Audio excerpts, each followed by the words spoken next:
Good evening, YouTube. This is Kaylin Stern coming at you with my regular Sunday night dinner. And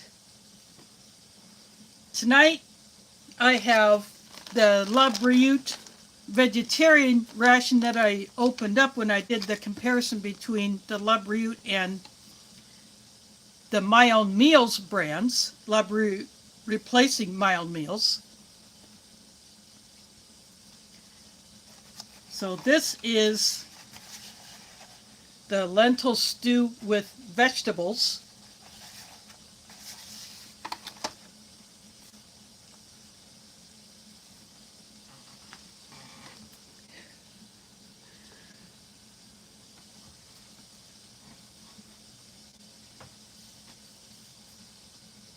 I'm bringing up the chat on my tablet so it's easier for me to look at because of the way I have my phone positioned.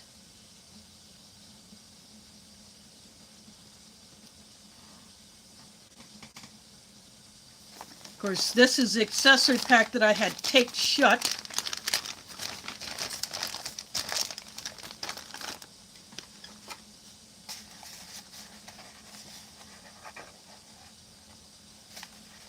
And Kosher certified.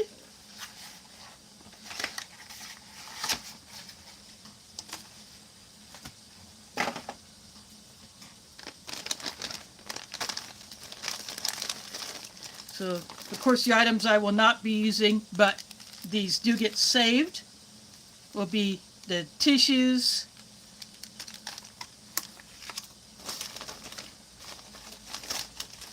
the FRH,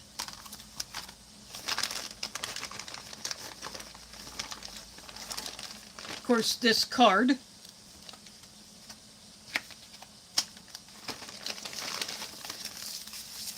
this very small spoon, but of course I do save all those.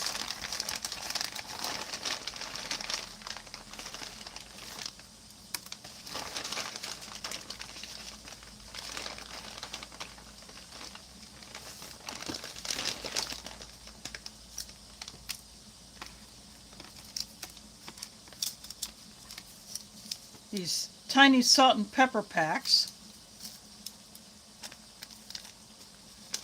Of course, got the matches.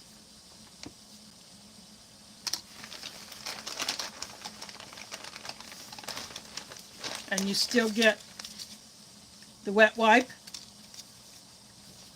2 of the instant iced tea mixes, only need 1.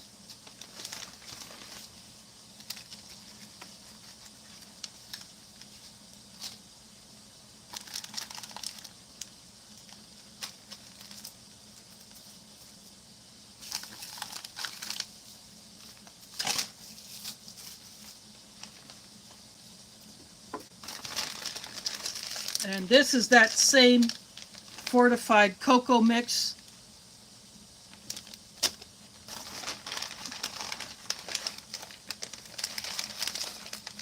Spicy power mix.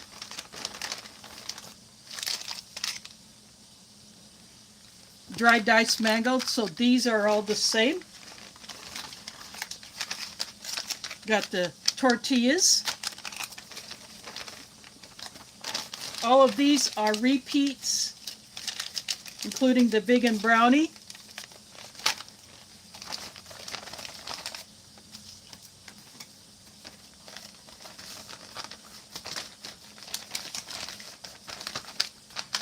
And because this bag is wide enough, I can actually use it as my trash bag. For latecomers, I will just be bringing up the box.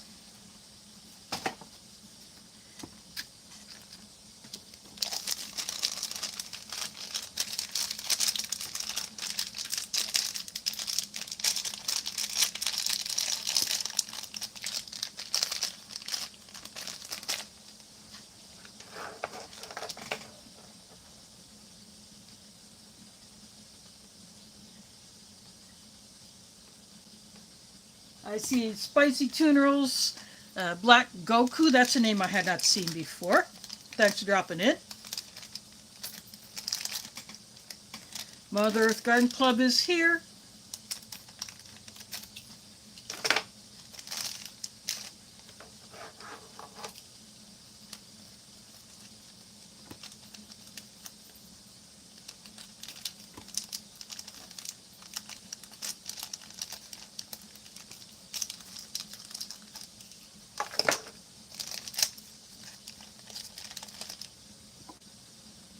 This is my delicious mug that was sent all the way from Poland.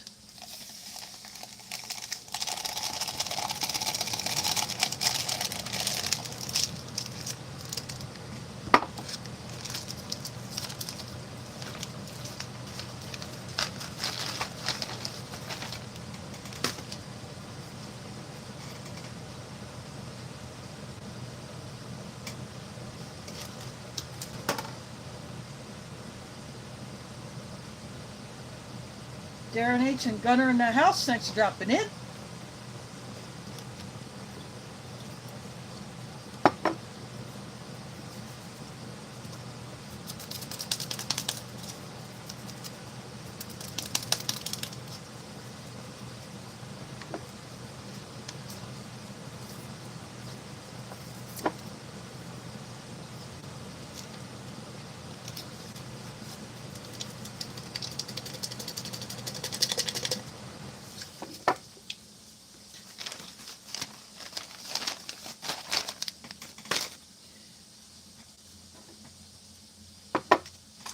I'm going to go ahead and take this into the kitchen.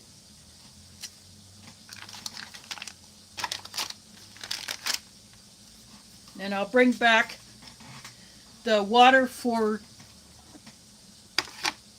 my cocoa. And these do not come with coffee, unlike the mild meals that came with coffee and cocoa mix, but they did not have a cold drink option, unlike these, which do have. But they seem to be repeating the same things over and over again, just like those did.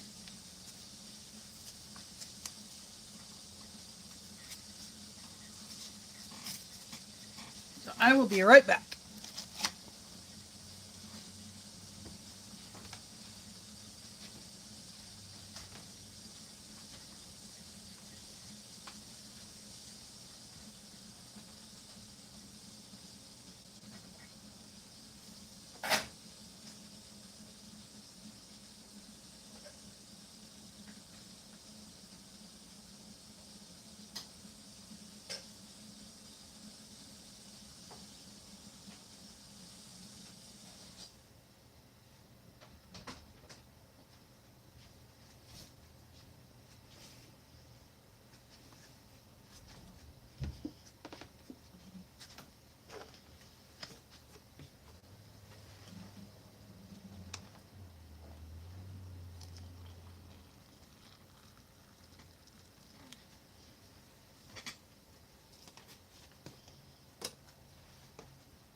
I see Multi-Magnum is here.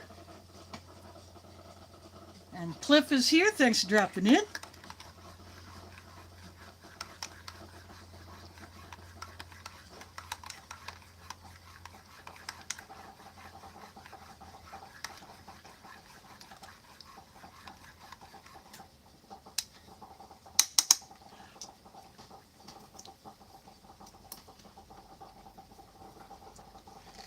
I'm going to put that back there.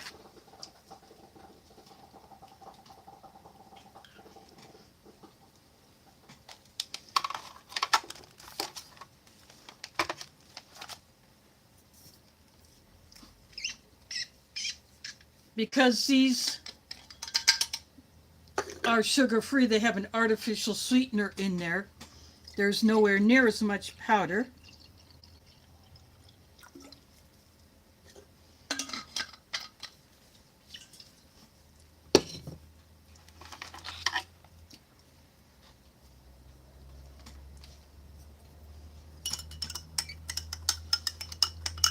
This will not take long to mix up.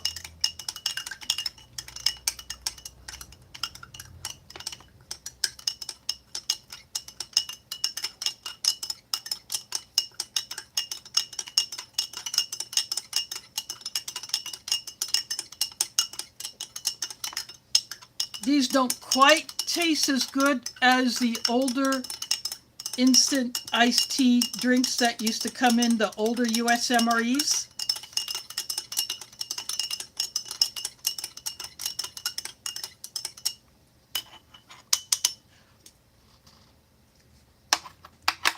But they do have a good lemon tea flavor.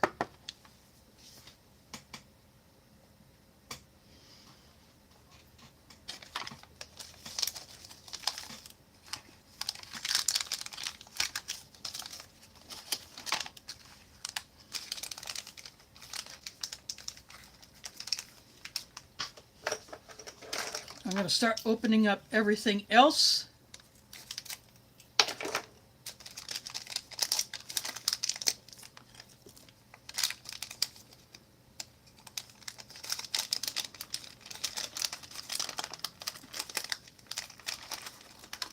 Oxygen absorber in with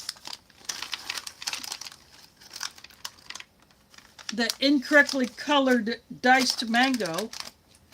Why they choose to make something so obnoxiously orange when mango is not even close to that color, I have no idea.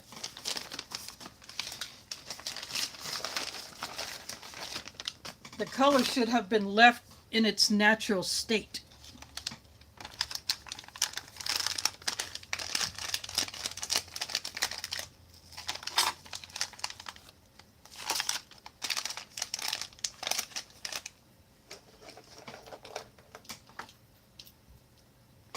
There's Tim Riley in the house.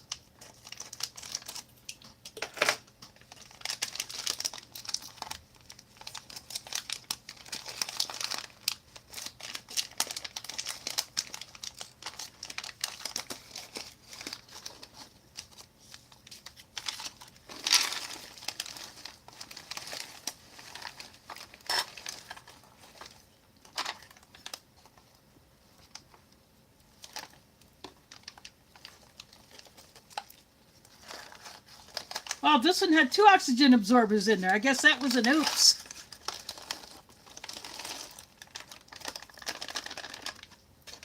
The worker must have just grabbed 2.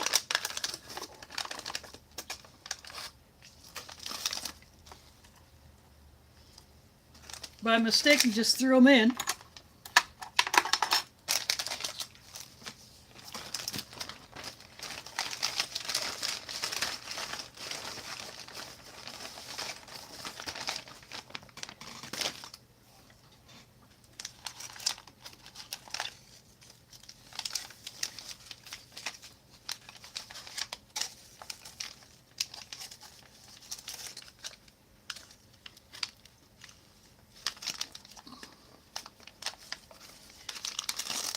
Now this one opens just like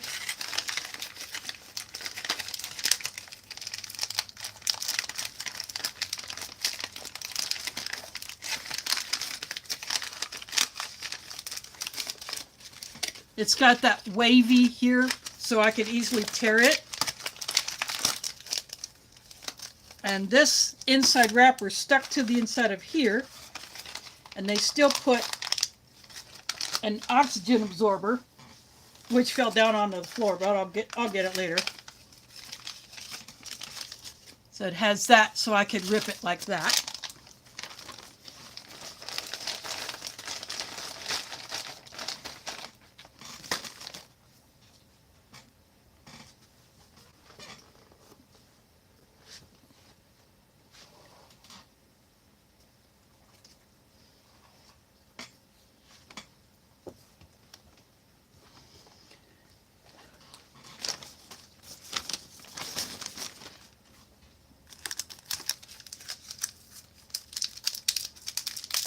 The fact that this is double wrapped is a good thing.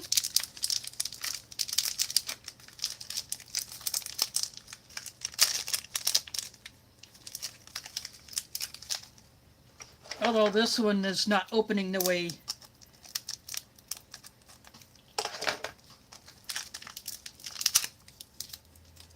it should.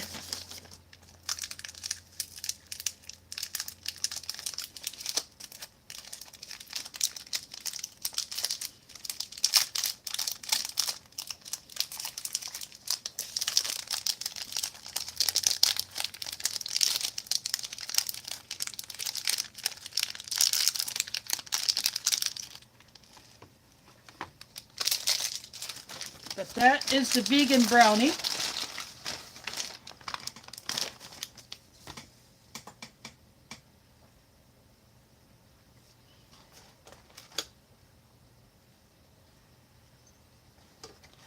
I'm guessing churros or heroes. I'm not sure which way to go with that.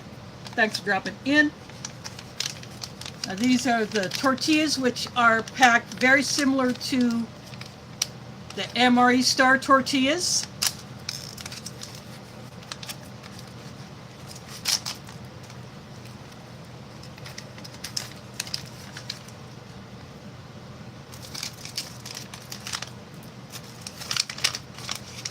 And it looks like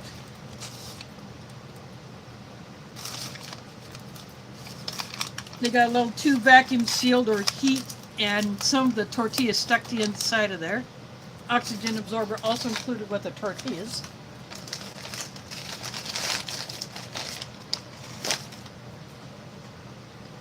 So you get three,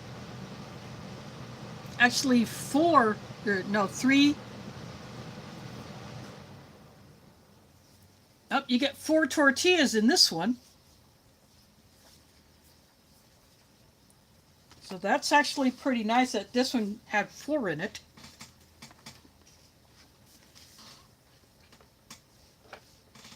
I'm going to go ahead and bring back the main, and I'll be right back.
I am back. I carry it in here.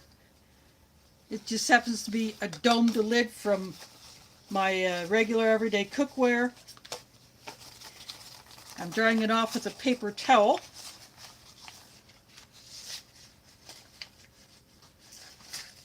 To make it easier to handle.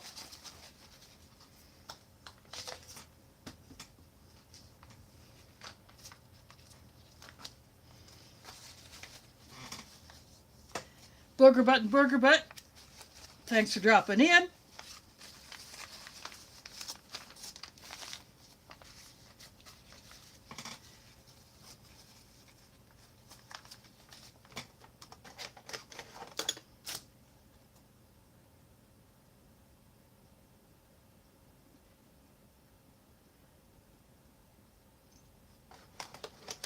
Hopefully everything is going well for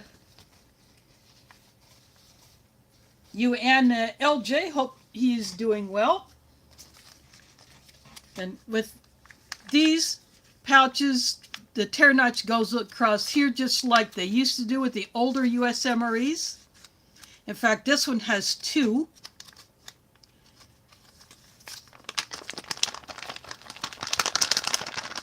I shake the food just to make sure that it is all the way down below the tear notch. And that one opened very cleanly. I'm very happy about that.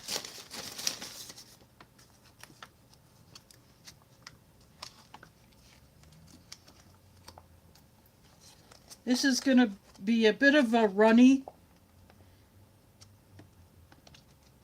stew. I'm going to pull the tortillas back just a hair, just to...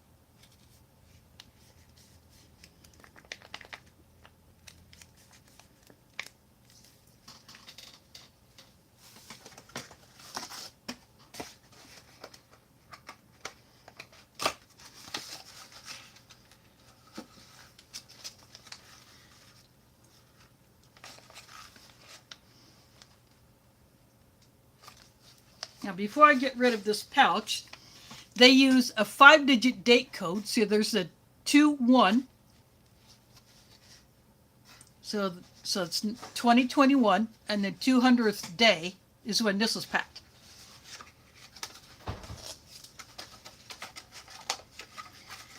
I'm just sticking that empty thing in here.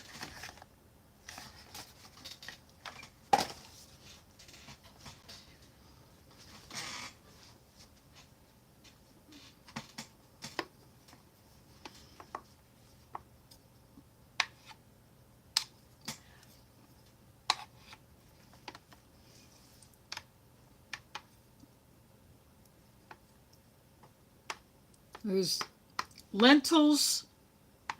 These are the brown lentils, as opposed to the red. And these are all left whole. There's some potato in there.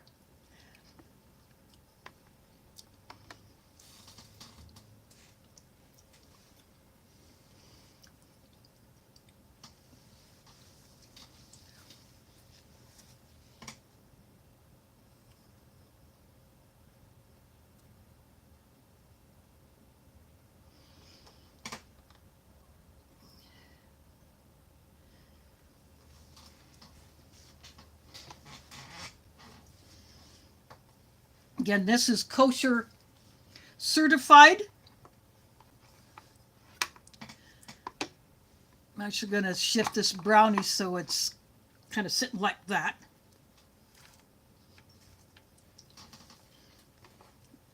This lentil stew could actually use a bit of spice.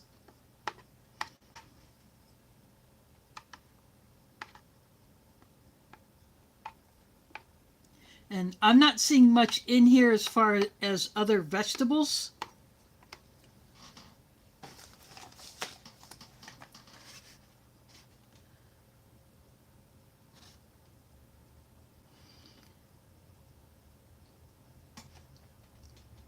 It says carrot in here, but the carrot may have completely disintegrated or was in a powder form. And I'm only seeing a few bits of potato in here.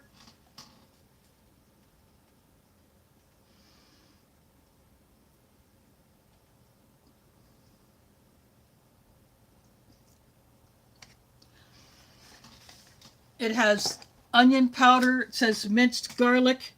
Again, that may have disintegrated.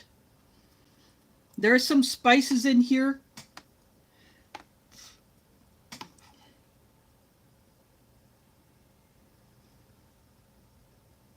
There's another close-up of just the lentils. Has cumin and black pepper in it, but a little spice, maybe a hint of a chili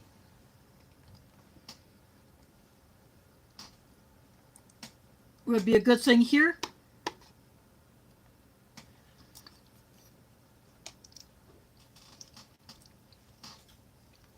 But the lentils themselves are not complete mush. As I said, they have been left whole. They're not partly pureed or mush like you might find in a traditional dal.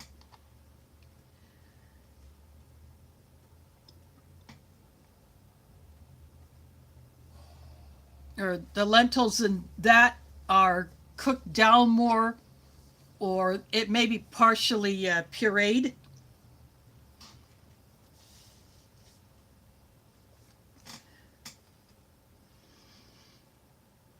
I'm going to go ahead and taste this little piece of tortilla here.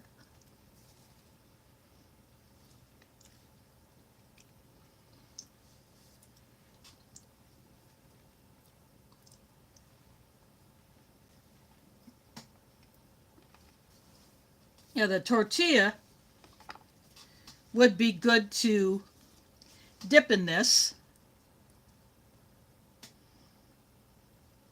There, actually, you can see a close-up of a good look at just the lentil by itself.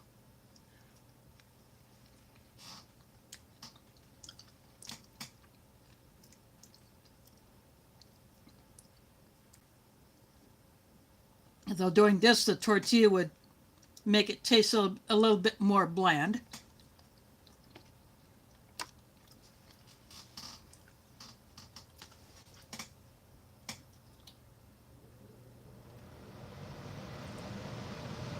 Nation Emery finds in the house. Thanks for dropping in.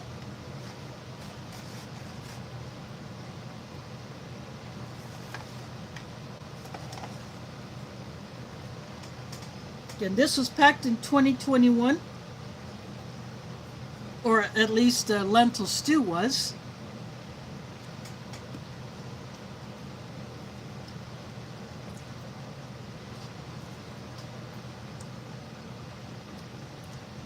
Again, these are dried mango, but look at that orange.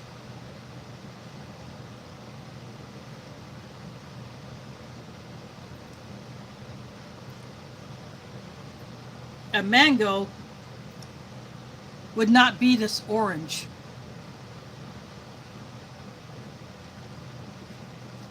I've had dried mango before, and it has, from other sources, and it's always left in its natural color. None of this obnoxious coloring is added to it to make it look like a completely different fruit.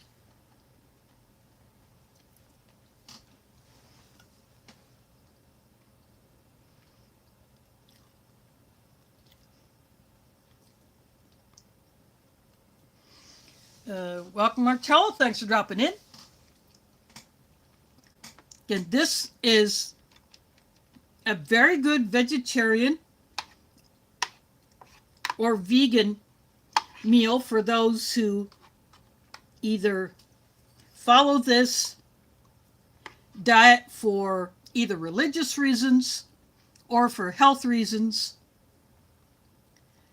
So anybody can eat this.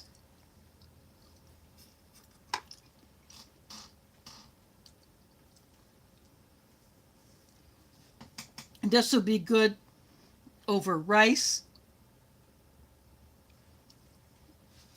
And when you combine rice and any legume, it makes a complete vegan or vegetarian protein.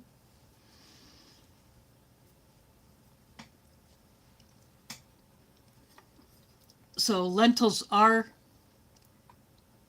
a good source of protein.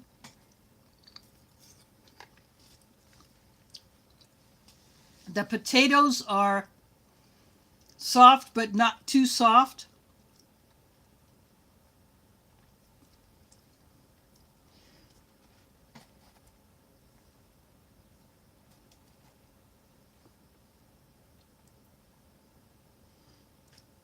This spicy mix has, these are known as corn nuts.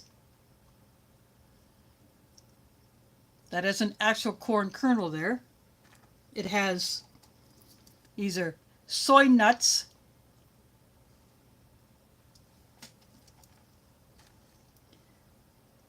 And it has raisins, which have taken on the seasoning powder that has been applied to this mix.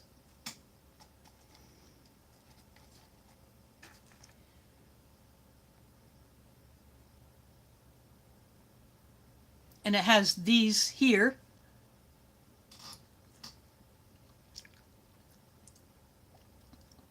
So this is where a lot of the spice is in these nuggets here. There's a bit of sweet and a bit of spice.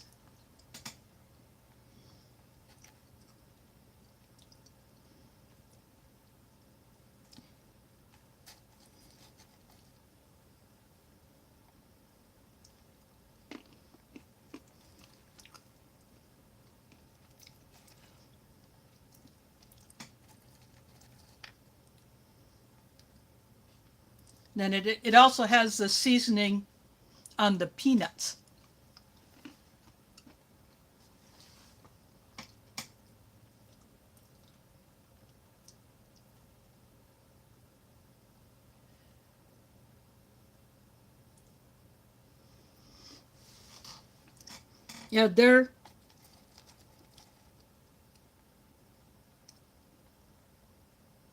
Yeah, these particular nuggets are actually soft.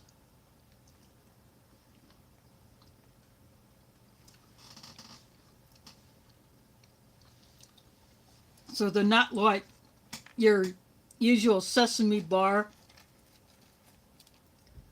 or sesame sticks.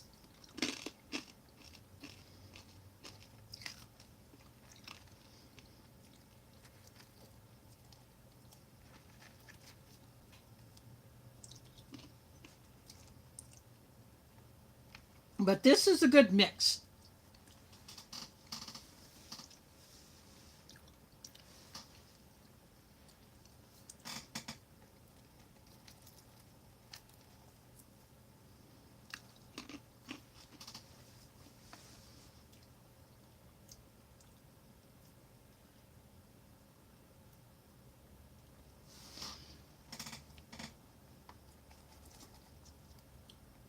Now, I think I'm going to do these pine nuts. I'm actually going to throw some of these in. I'm going to throw some of the corn nuts in. Gives it a little texture, maybe not quite so bland.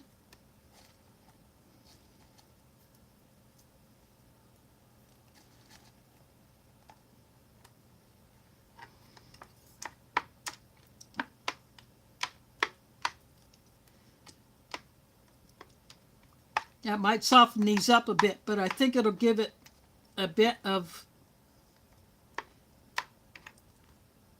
a kick to it.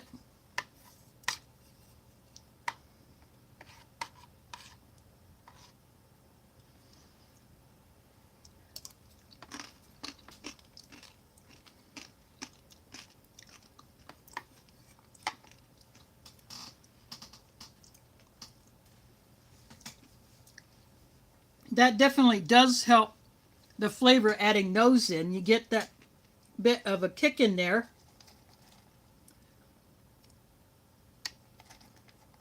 The spice, you get some texture.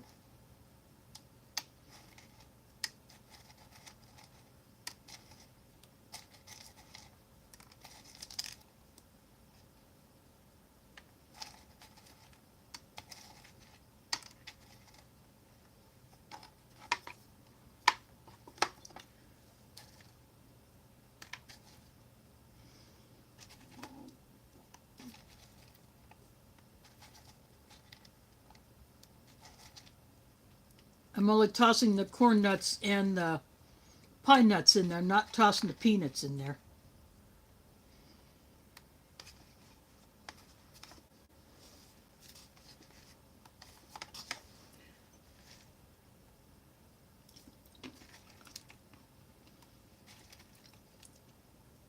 the the peanuts would just get too soft, and I like them on their own as they are.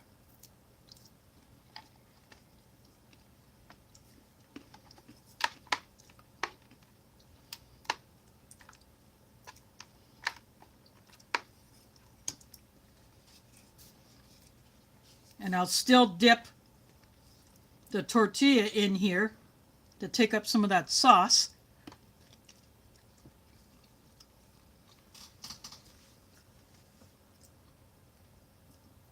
This and that with Matt. Thanks for dropping in. This is that vegan lentil stew with vegetables, but the only vegetables that it lists in here are diced potatoes and only a few pieces, and the carrot, which I'm not seeing at all. I'm assuming that the carrot was either in the form of a powder or the bits are so small that they disintegrated during cooking. There's garlic and onion.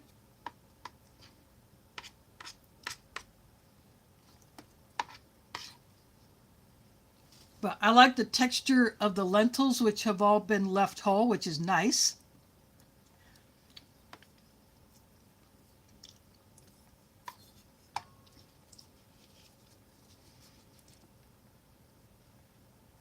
These are the brown lentils, as opposed to the red, which is usually used to make dal.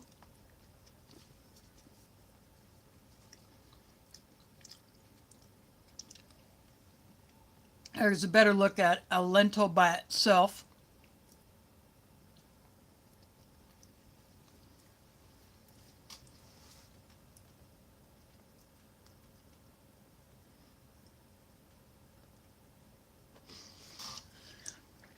I have no idea what's up with the Super Bowl. I've been watching other videos, not paying attention to it. Again, I put some of the pine nuts and some of the corn nuts in here for a little extra flavor and texture.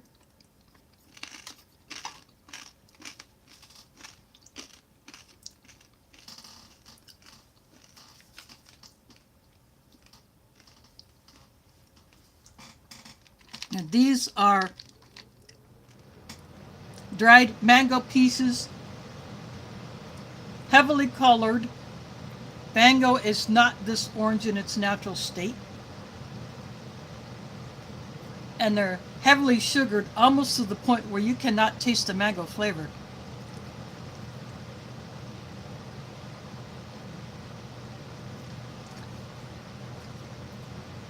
This right here is a vegan brownie. And this will probably be in the accessory pack that came with the LaBriute ration that actually has chicken in it.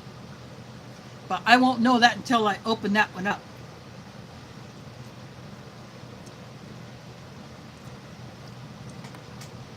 This is the protein fortified cocoa mix. And it could use another stir like all cocoa mixes tend to do. This is the same instant lemon iced tea with artificial sweetener that was in the other LaBriute ration.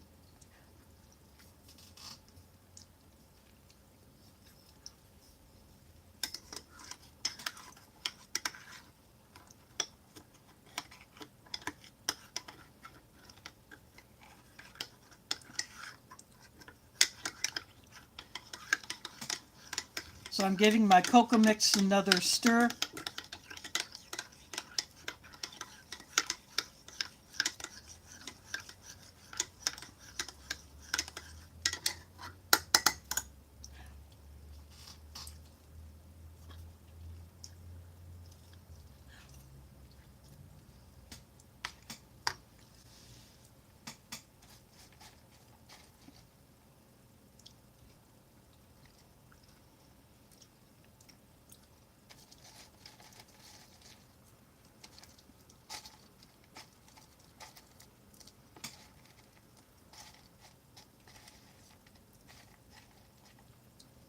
if I stick one of these into the stew, the sweetness from it would alter the flavor of the stew too much, and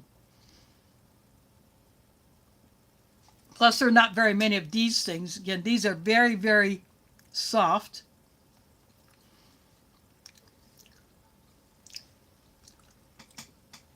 But they're still good.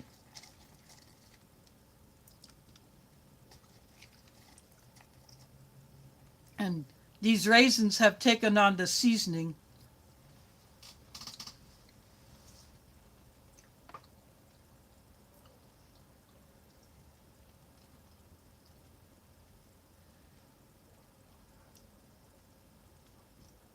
Well, thanks for dropping in, John. Hope to see you another time. I don't mind if the chat is full of modified people. The more the merrier.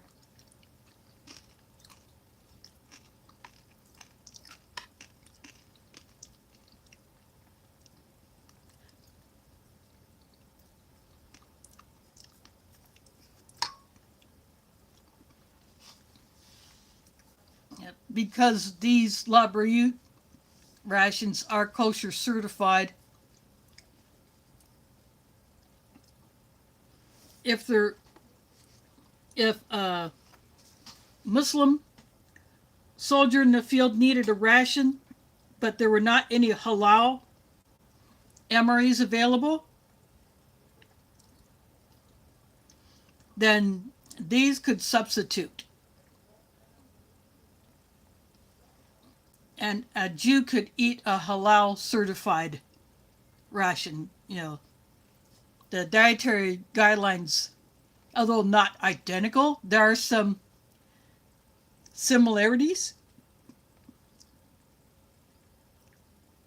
So either one would work for the other.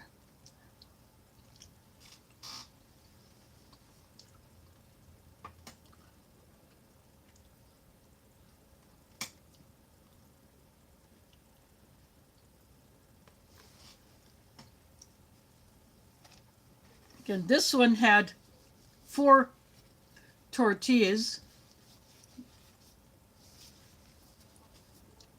They're packed in the same way that MRE Star packs their tortillas.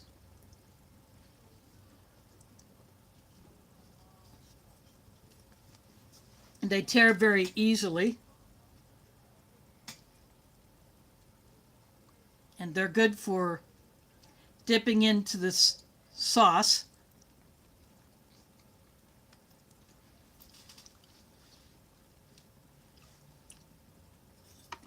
Although it would be nice if there were some kind of a spread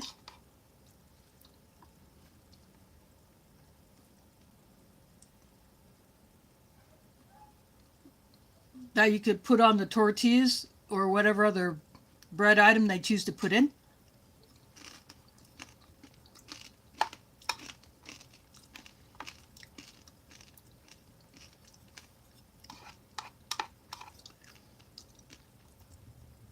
Yeah, adding the corn nuts and the pine nuts gives it a little flavor, a little texture.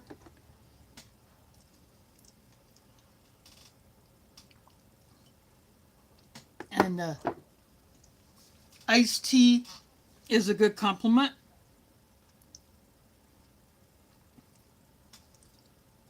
So I don't mind having that in there as well. And the extra iced tea will be saved for another day. That will go into my stash.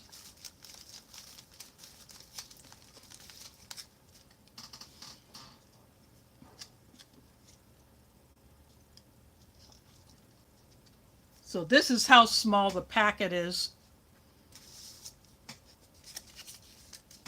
compared to the Wet Wife packet.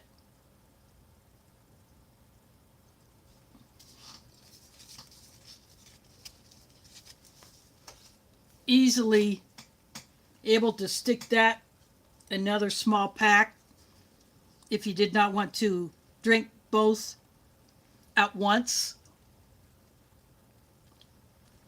And you could put 2 of those mixes This is a 500 ml capacity bottle. You could put both mixes in there, shake it up,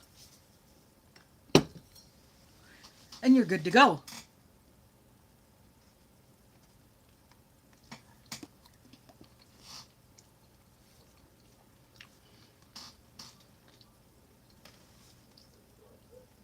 But I'm using my drinking jar.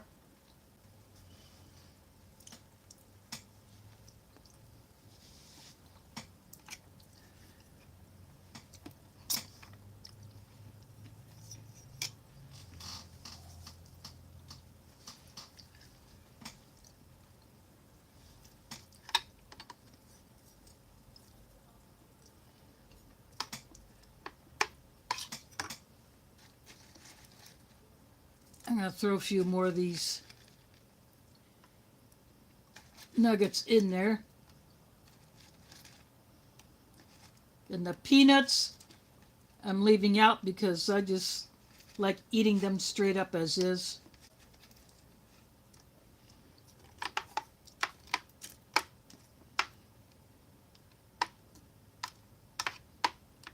And LaBriute replaced My Own Meals for Kosher certified. I still have not seen any comments on whether either of these brands were used by the Canadian military.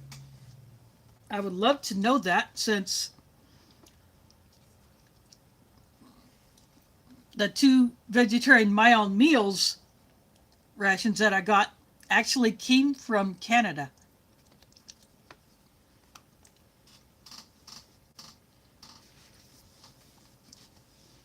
I had to wait a little extra time to get those because of the Canada Post strike.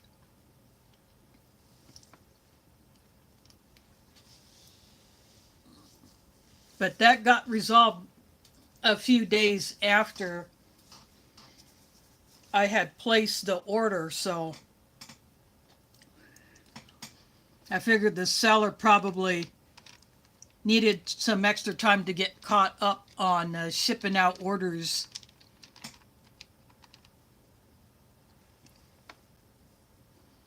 But the My Own Meals, the ones that I have had, I enjoy the mains. They're very good.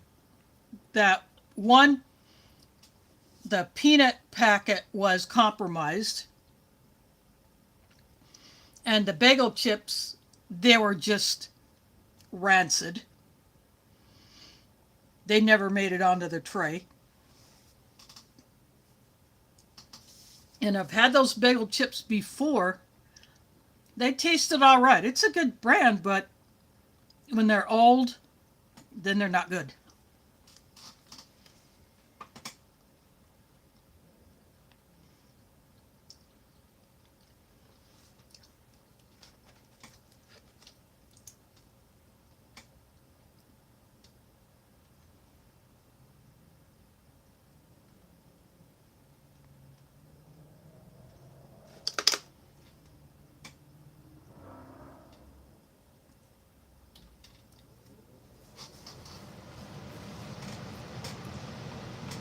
So I'm seeing some names I have not seen in here before.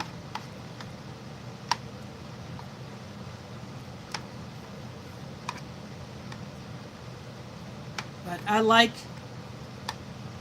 you know, comments to be respectful of other people.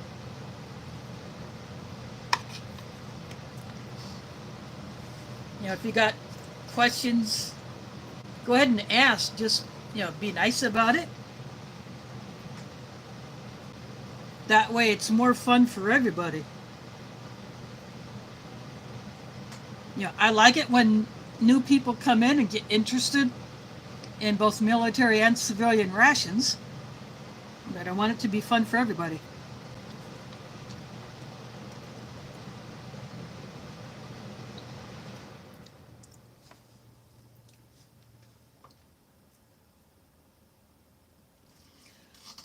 Yep. Well, the trolls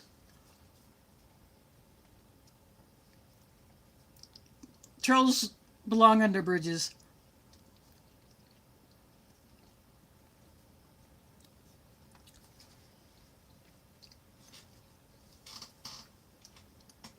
But like I said, if you're respectful, you're curious, you just want to know more about these,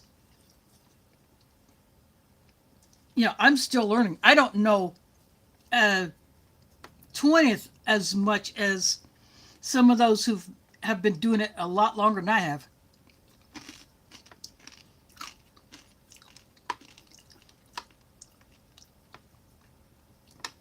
This is just fun stuff for me.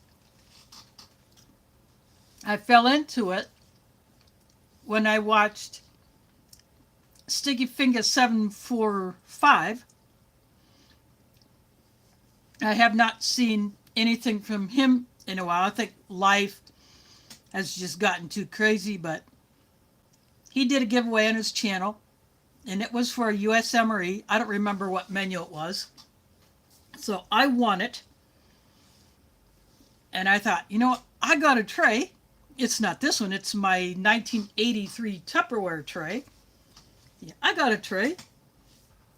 I'll try to do this instead of just open up the bag and eat the contents.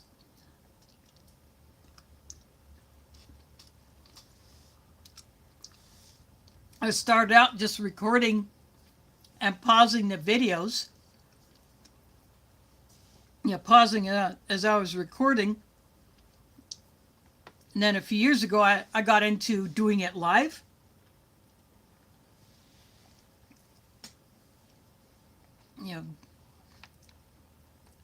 Not too many do live reviews.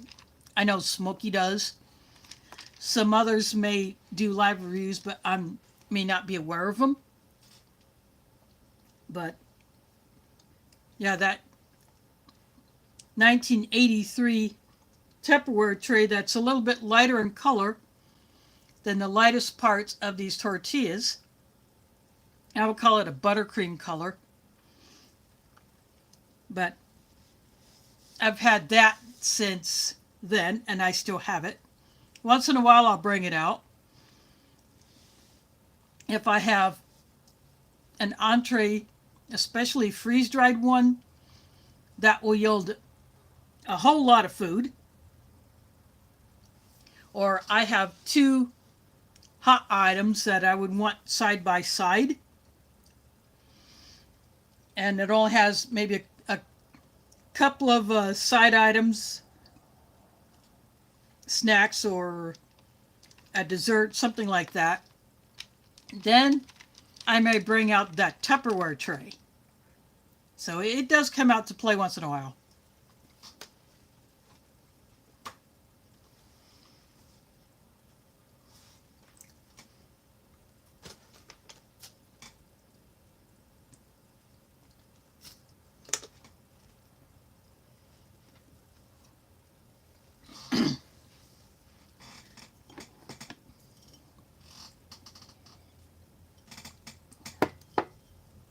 Yeah, I was only doing it maybe once every couple of months. My channel was not all that big. It's still not big. It's still a small channel. I'm still well under 1,500 subscribers, but eventually I'll get up there and I will do a giveaway at that time.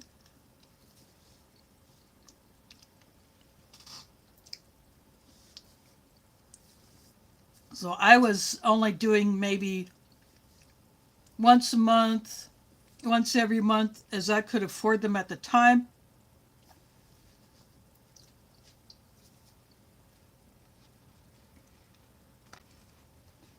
But after my channel got monetized, then that allowed me to be able to get a few more.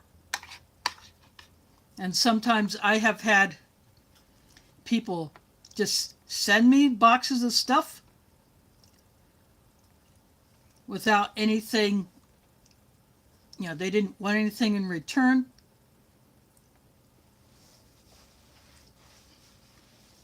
And I'm very appreciative of that.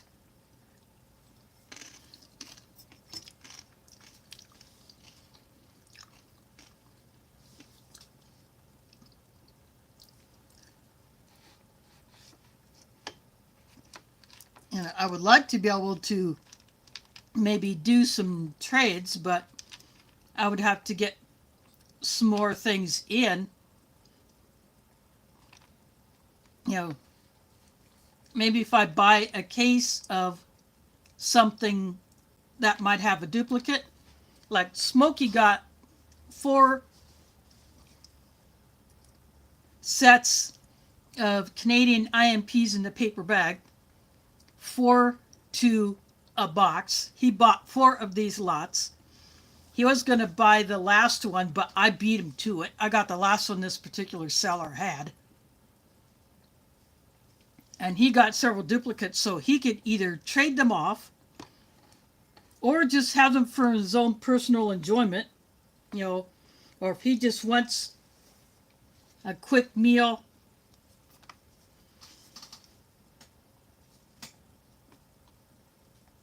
you know, and the family is having something that he either does not like or he cannot eat, he could rip into one of those IMPs.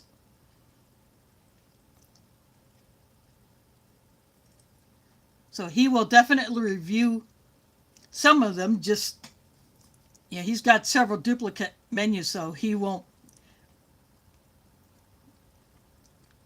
I mean, he just wouldn't want to be doing reviews of, say, 4 chilies, you know, or whatever happens to be.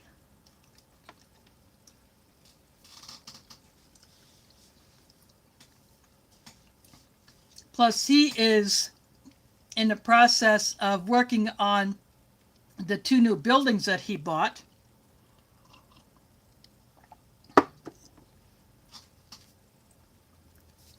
One will be a restaurant. It was a restaurant before, but he acquired the building. It's going to be fixed up. And then the other one had a small cafe and an upper floor, and the upper floor will be turned into an apartment that he can earn rental income from, and the bottom half will be his dedicated YouTube studio and an office.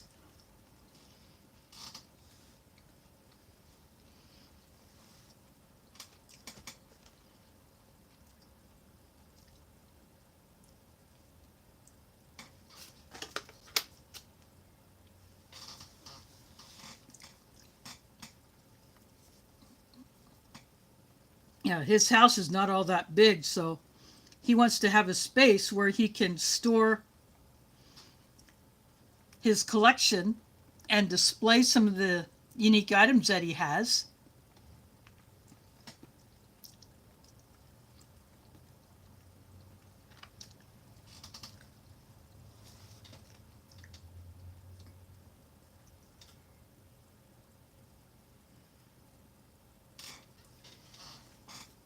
So that is what he's got going on. And I'm looking forward to seeing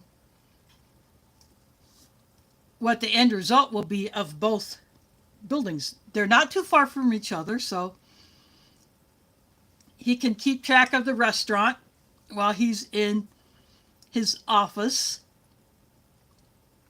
And he can just go over there, you know, if necessary.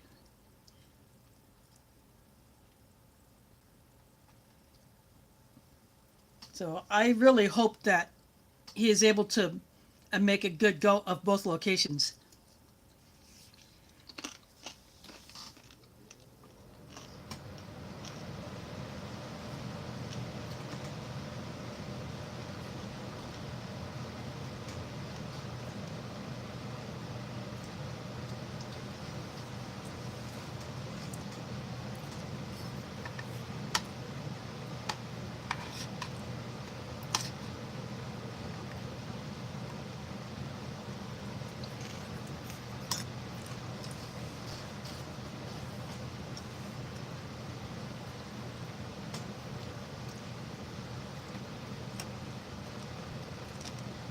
Of course, last night he was getting into some things that he had got from Delicious over in Poland.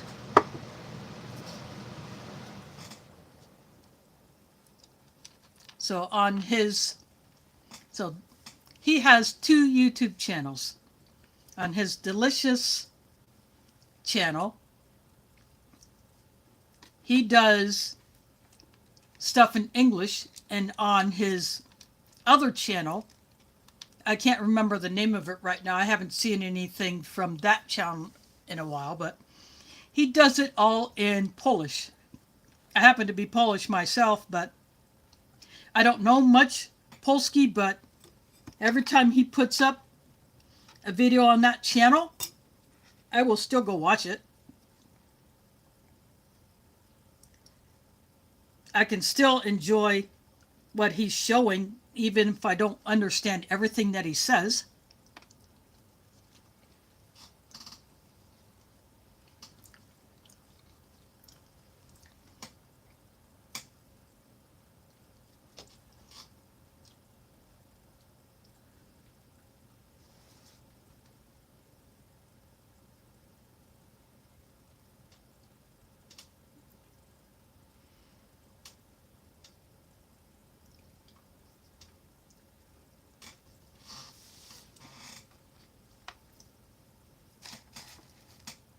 But it's very cool to see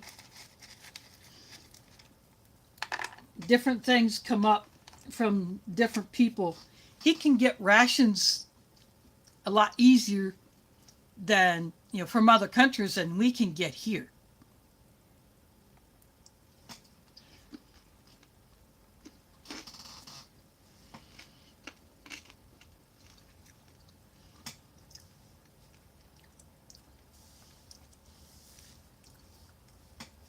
When I ordered the kosher chicken LaBriute ration, I saw a Polish ration. I saw 3 of them on eBay. I looked at all 3. One of them was a 24-hour ration. One of the main entrees is a pork one, so I passed on it. Plus, it is not in the U.S. Then there are 2 single meal Polish rations. One of those is located outside of the U.S., and the entree there is a pork one, so I passed on it. But the goulash, I love the Polish goulash. That is a good main. And that one was already in the U.S., so I jumped on it.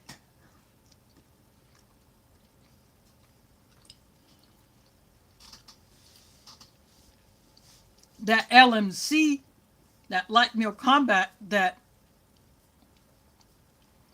is a single meal version of the U.S. First Strike ration for Canadians who need to have food that needs no preparation other than cutting open the packaging and mixing the drink.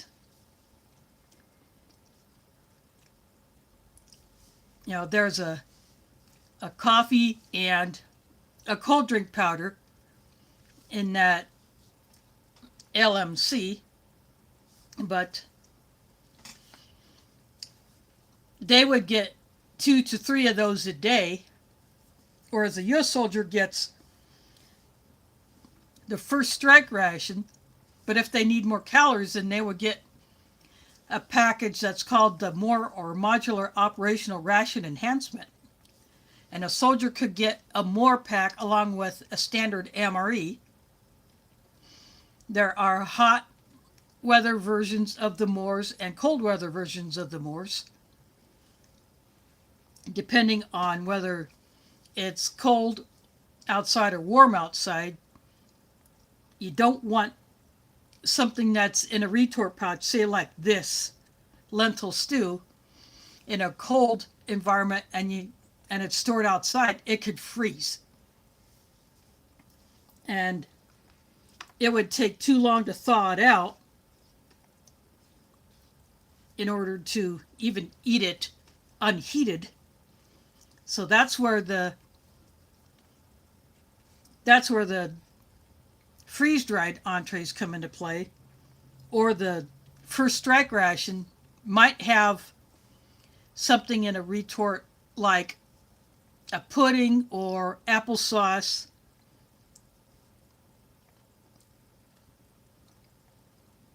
But you could stick that in your pocket, in an interior pocket, or in between layers of your clothing to keep it from freezing. But those more packs are another source of energy, calories, nutrients for a soldier who is extremely active. I have a couple of those mores, and what I am going to do with those is I have some loose entrees that I will combine with one of those more packs to make a meal out of.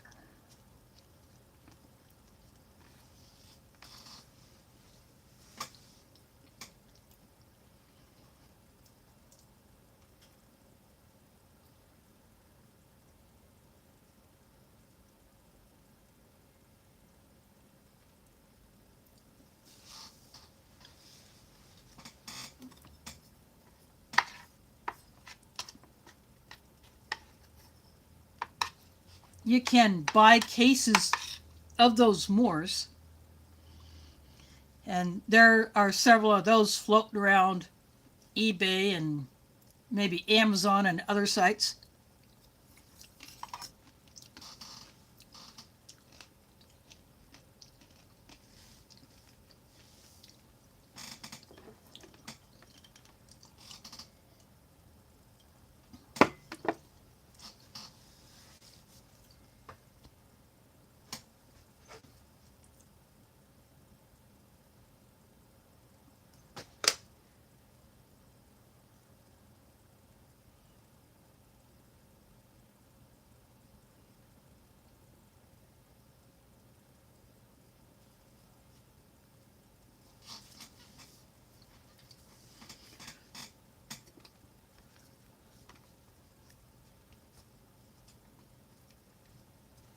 I still have that big old pouch of Ukrainian borscht that I want to make a meal out of or with, but I'm thinking what I might do with that is just get some, like one of those, a piece of bread that, or like a Kaiser roll or something that I can just tear apart and dip into it, or just get a bigger pack of crackers to put in there. And then I want to have a few other things to go with it.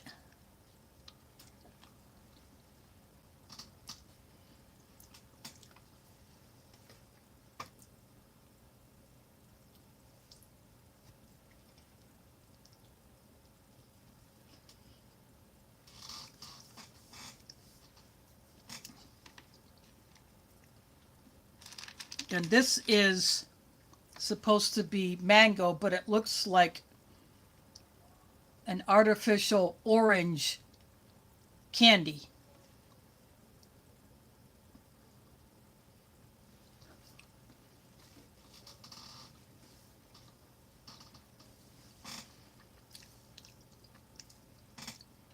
They could have done a better job with this. Not make these so obnoxiously orange, and used a little bit less sugar to allow the mango flavor to come through. This is a vegan brownie, which I'm about to break apart.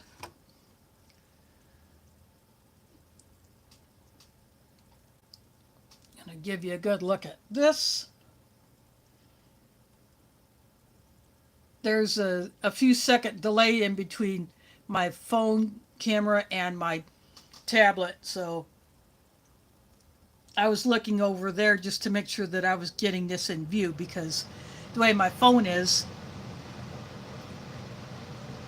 I would have to literally stand up to see if I got something in view, and I just find it easier to just turn my head to the right and look at my tablet screen.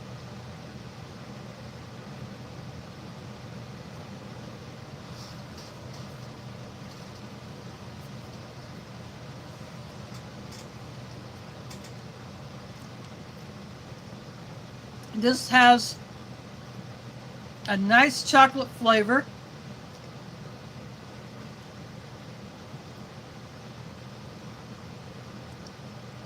But it is very dry. It's almost cookie dry.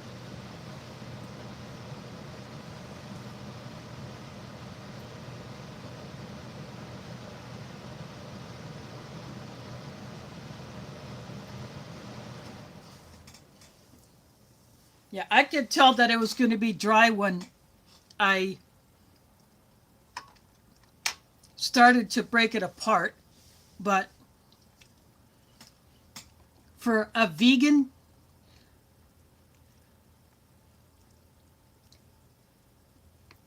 version of a brownie, this is actually not bad. Yeah, it would be nice if it was a bit moister, but because it's like a super thick cookie,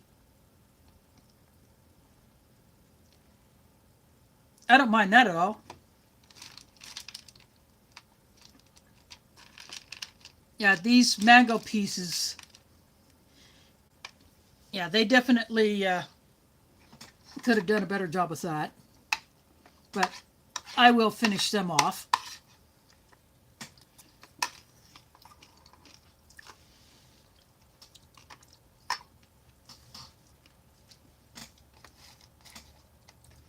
And I will keep munching on this mix here.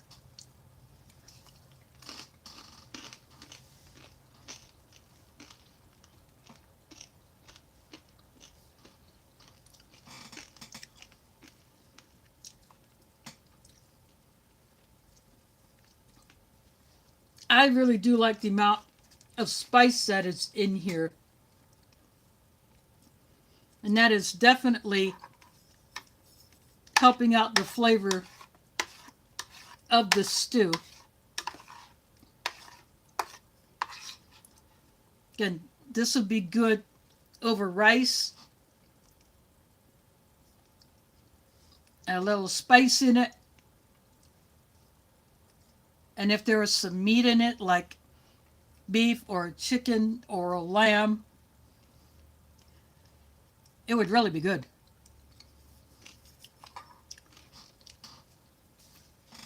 It's a good base.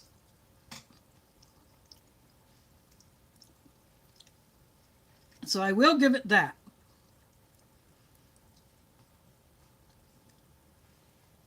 Again, this was packed in 2021.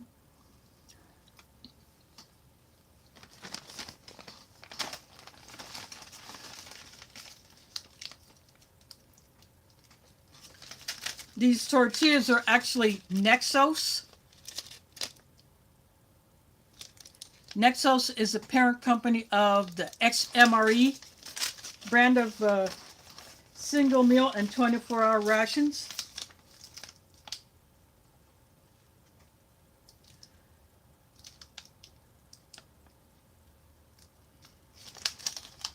This lot number here, it looks like a date code that is on the retort pouch that the stew came in. So I would guess this was towards the end of 2020 when these tortillas are packed. Then that's just a guess.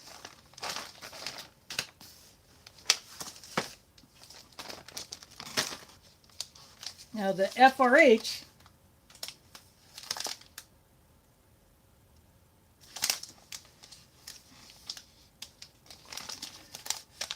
this is a standard mil-spec flameless ration heater. that you'd find in the standard emeries and in the halal emeries.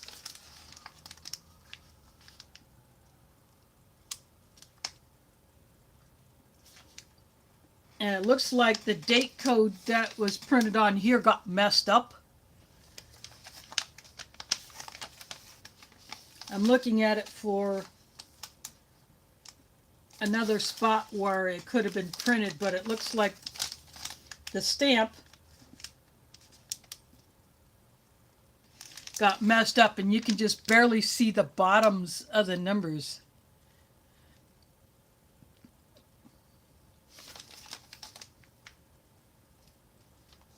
So it could be a 2020 or 21.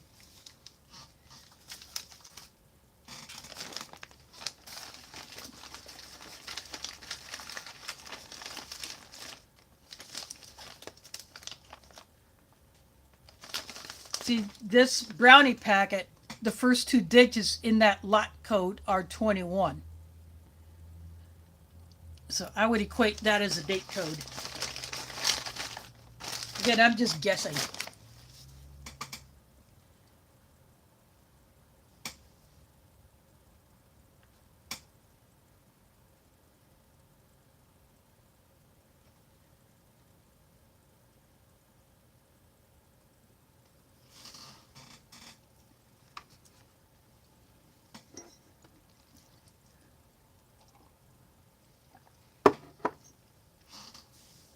When I do open up that LaBriute ration with the chicken, that chicken gumbo, which I am very, very interested in trying.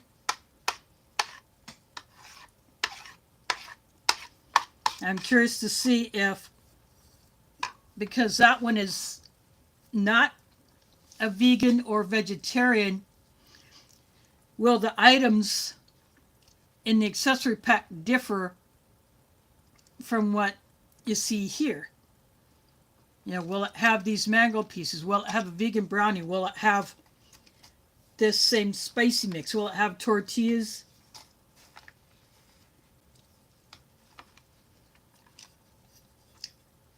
I'll know that when I open that one.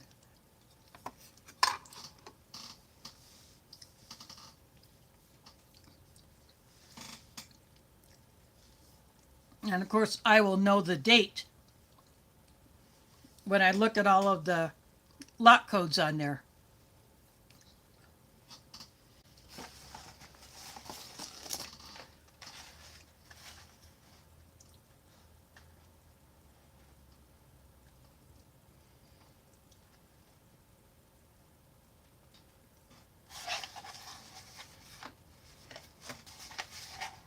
And this box does not have a lot code on it.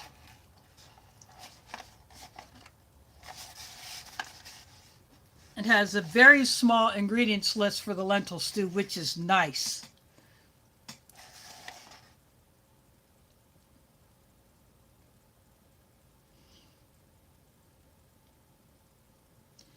It has a modified food starch, but that is usually corn-based.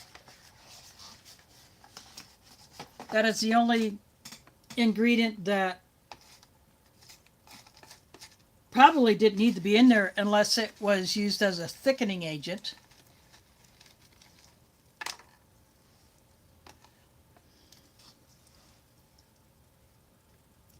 But I could be wrong. I have no idea.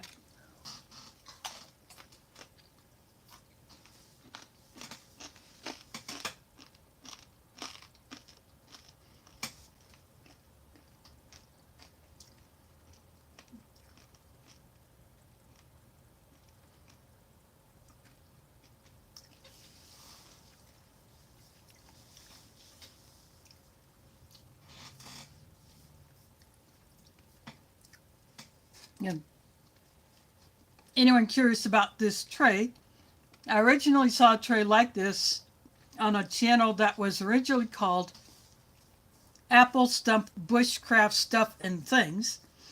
So he did ration reviews and other things on his channel. And when he did his ration reviews, he used a tray like this. I thought it was pretty cool. So when I decided that I wanted a different tray,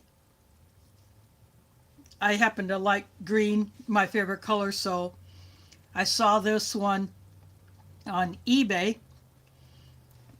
and it came shrink wrapped with a couple of little cups that would normally go where I have the mango pieces. So there is a little indentation here where the little cup or bowl would sit. I call them both cups because they're both the same size, same capacity, same shape. One just has a little bit of a handle and the other one does not. But they came as a bundled set.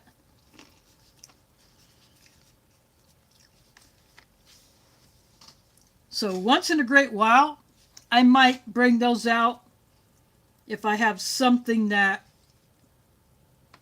I want to put in them. Like I have more items than what would fit on here. And if I had a small snack, that would be about like the original quantity of these mango pieces. Or maybe this snack mix, I could put it in there and show it that way.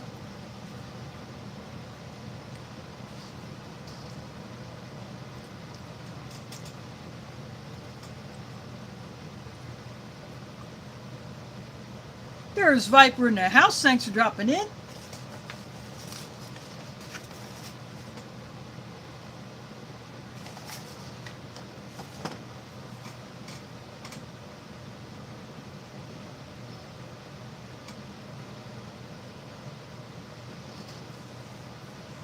Yeah, I could have done that. I could have, but this sauce is so thin. It's really too thick. I would have to try to strain out the sauce just to keep the lentils, but I'm okay with just dipping. Now, if this were a much thicker stew, I would have done that.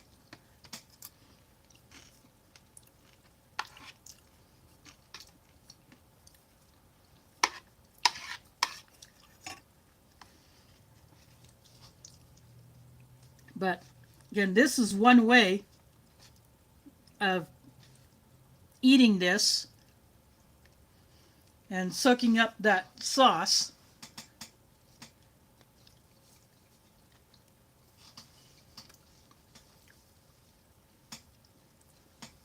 This is a protein fortified cocoa mix. And you're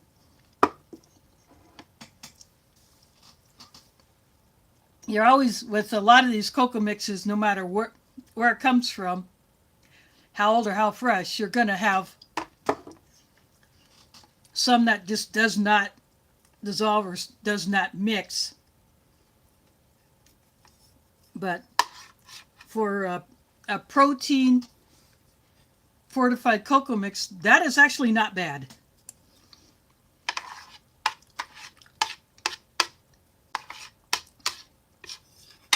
If I get that same one in that chicken gumbo ration, what I may do is I may get a packet of instant coffee and mix with it.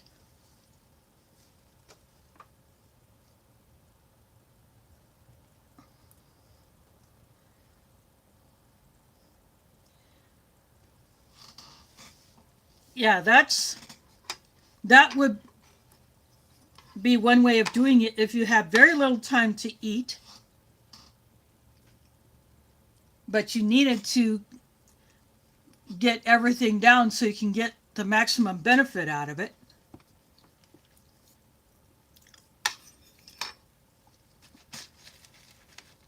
And it's just like throwing these pine nuts and corn nuggets in here.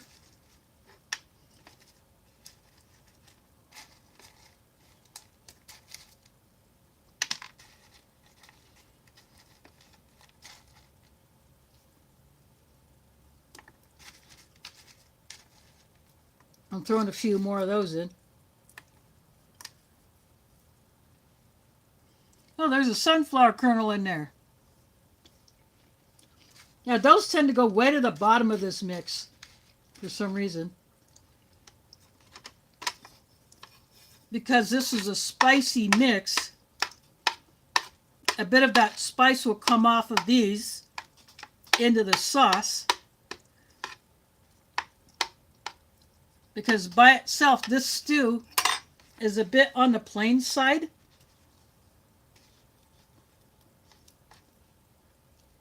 But putting that spicy mix in there kind of brings that flavor up a bit.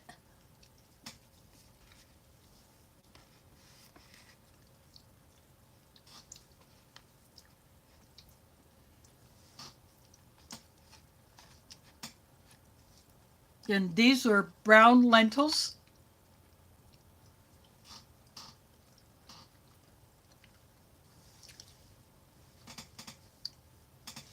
The red lentils, which actually are closer to this color, is what is used to make a dish called dal.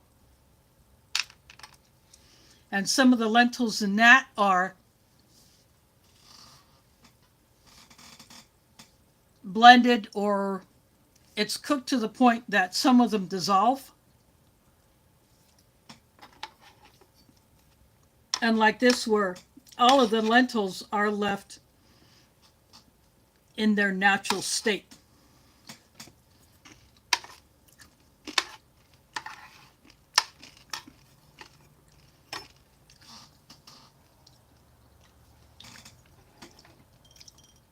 This is a instant lemon iced tea, artificial sweetener, not real sugar.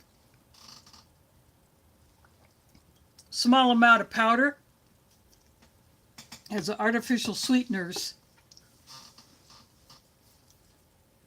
And they're highly concentrated, so you don't get as much powder as you would if this were a sugar-based, like the older instant teas that you would get in the 80s, 90s, maybe early 2000s USMREs. I would like that instant tea to be brought back as a drink option, because the flavor in that is really, really good.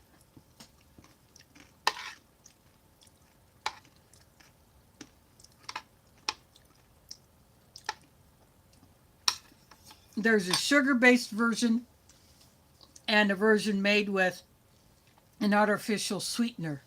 And the labeling on those is a bit different, so you could tell between the two versions.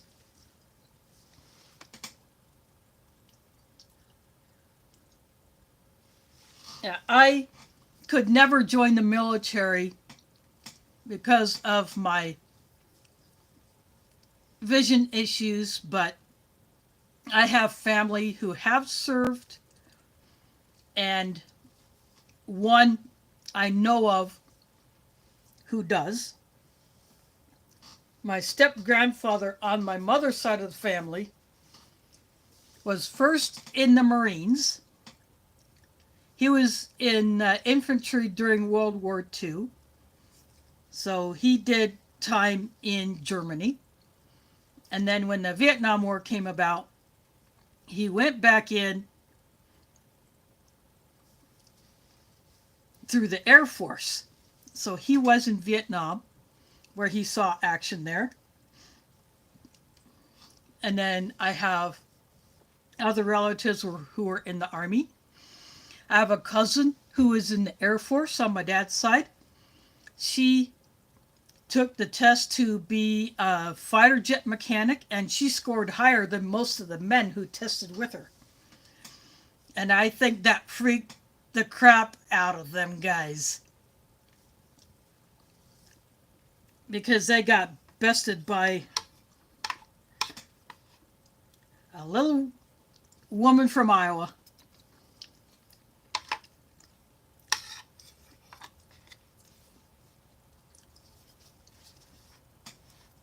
and she was stationed down at the Eglin Air Base in Florida.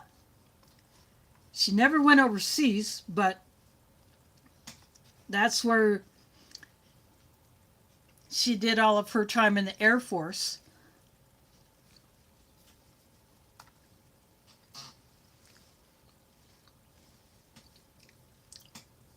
And then I have another cousin who is in the Air Force now. I don't know what he is doing. I don't know if he is in one of those positions where he got a security clearance and is doing things that cannot be openly discussed outside of his unit, or what he's doing, but as far as I know, he is still in.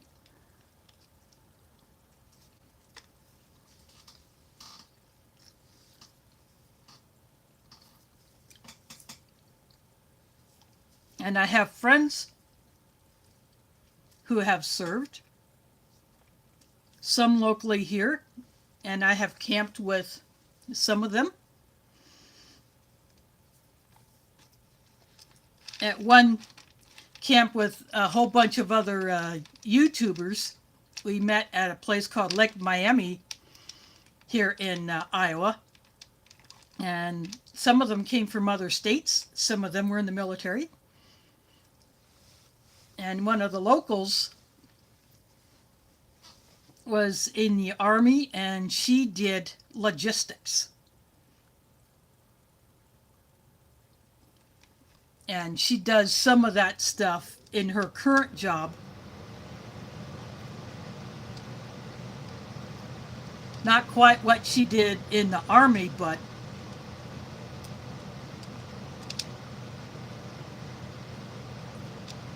she also does some home care type, but in a group home.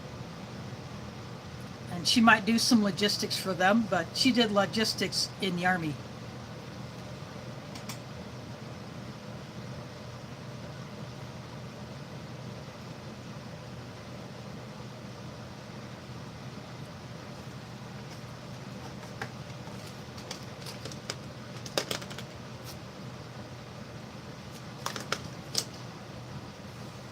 The average US MRE, the ones that I have seen, have all been below 2,000 calories per single meal ration. The first strike rations are probably 3,000 to 4,000 calories, but again, that is a full day's worth of food and drink. And you got, sometimes you might get the caffeinated mints, that'll get you a few calories. You get the caffeinated gum called military energy gum. That will get you a few calories per piece. But those are primarily for the caffeine, because you may not get an instant coffee packet in there. You may get caffeinated pudding. It's a chocolate pudding that has extra caffeine added.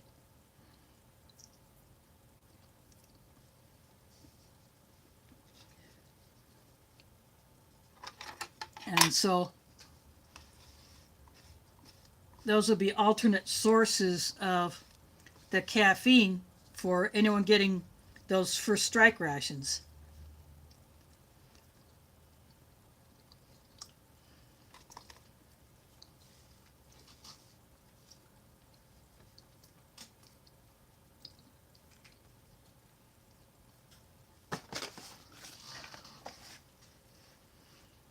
See, this entree has 290 calories. So this whole ration is probably about maybe 1,300.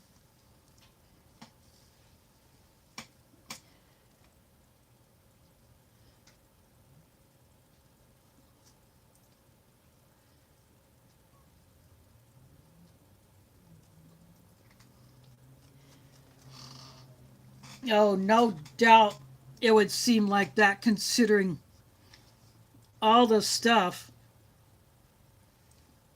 that people saw when they had to do their time in Iraq.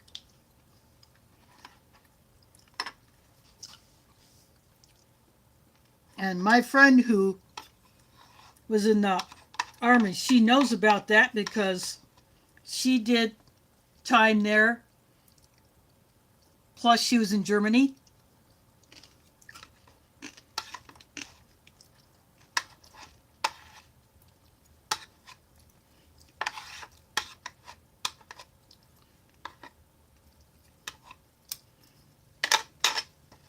I will tell you this, she liked her time in Germany much better than her time in Iraq, but she's glad to have that experience.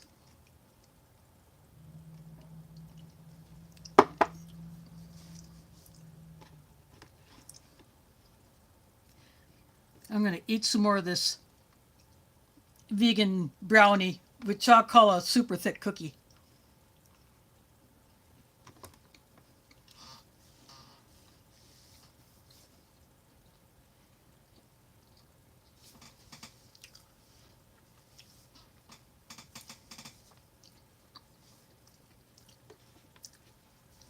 One of our other friends here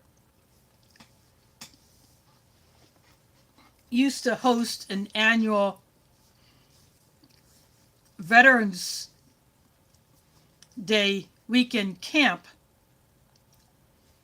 and she would invite veterans to come and camp with us, but that hasn't happened for a couple of years because of other stuff that has happened, or no one was able to get the time off for whatever reason. So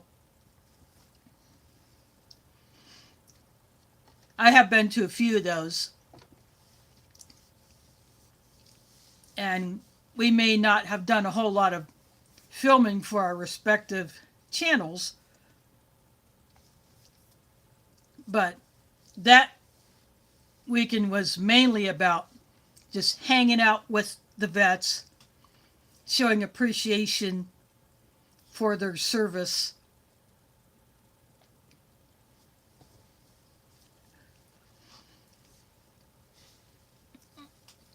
Even if they never deployed outside of the U.S., like my cousin who spent all of her time at the Eglin Air Base. She never left the country during her time in the Air Force. You know, some people had to stay here and take care of things, and that was her job. You know, not all of the planes could leave the U.S. Some had to stay here, and so that was her job, and those in her particular work unit to keep those planes up and running so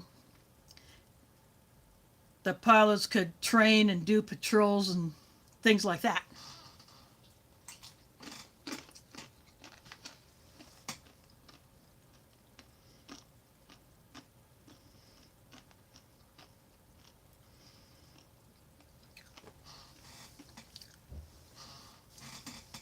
Yep. There's a set of rations called Long Range Patrol.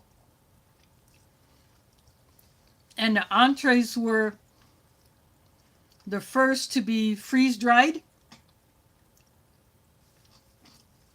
by a company called Oregon Freeze Dry, which we now know as Mountain House.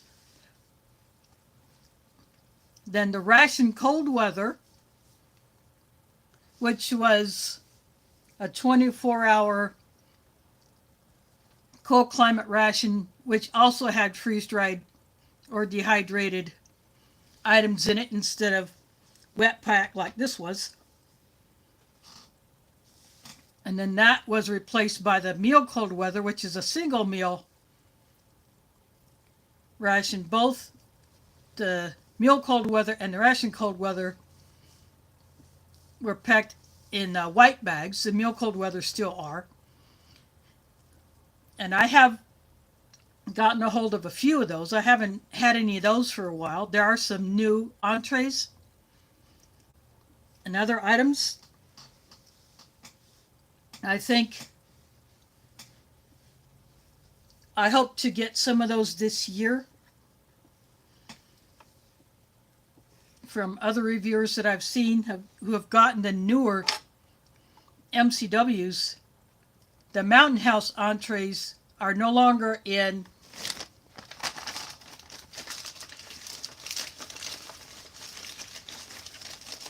this color packaging. They are what is called the Pro Pack, that you can go into any store and just pick that bag up off the shelf or pull it off the hook, go up to a register and pay for it, or you can order them online, either directly from Mountain House or Amazon or Walmart or sporting goods stores that sell what's commonly known as backpacking or camping food.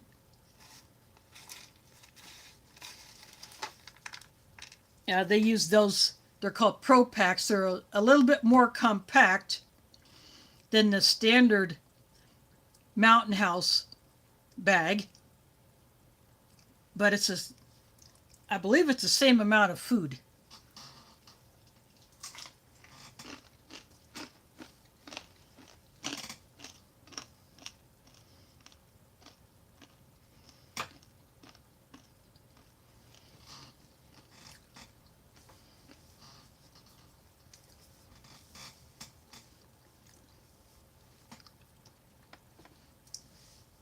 Yeah, in World War II, up through the Vietnam War, before the MREs in the bag came out, you had a little box with cans and maybe a little accessory bag.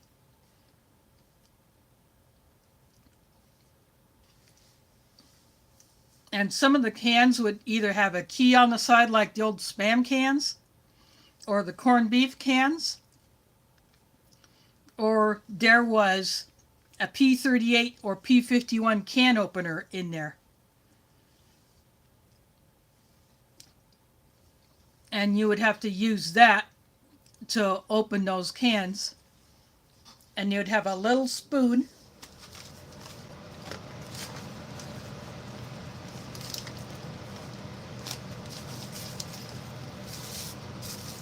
maybe a little bit longer than this, slightly different shape, but about the same length, and a little bit higher quality than this.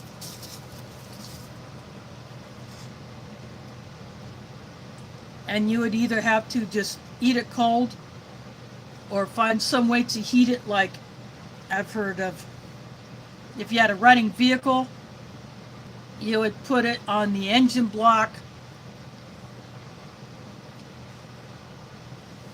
or the radiator or some other part of the engine that gets hot while it's running. As long as the vehicle's not moving, you could do it. And that was one way guys would, and probably women too, would heat up those cans. Or if they could have a little fire, they did that, or they would just have to eat it cold.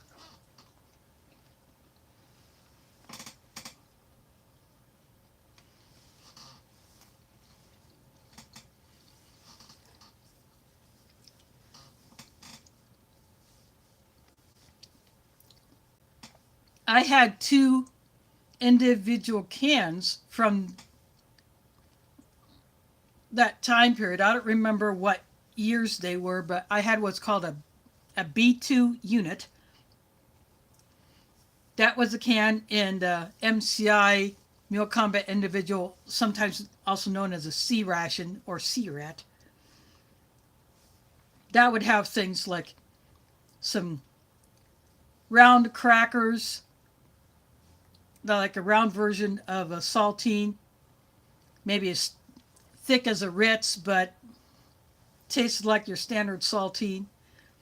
There would either be a round chocolate disc or some other version of that. It could have been a packet, a cocoa mix in there. There are different versions of that. Then I had a bread can that would have been issued separate to a soldier. When I opened that B2 unit, the crackers tasted fresh like the day they were made. The cocoa mix was absolutely perfect. Unfortunately, the bread had already gone rancid, but it was neat to open it. And I cut it open to show what it looked like on the inside. I really wish I could have tasted it, but because it was already rancid, I was not able to. But it was still awesome to look at that piece of ration history. So I do see the MCIs come up on eBay. I was looking at them yesterday, believe it or not. And some of them, the sellers are only selling the empty boxes. None of the cans, just the box. And some were selling individual cans. But some had the complete ration. But those are pretty expensive. But I do hope to get a hold of one of those one of these days.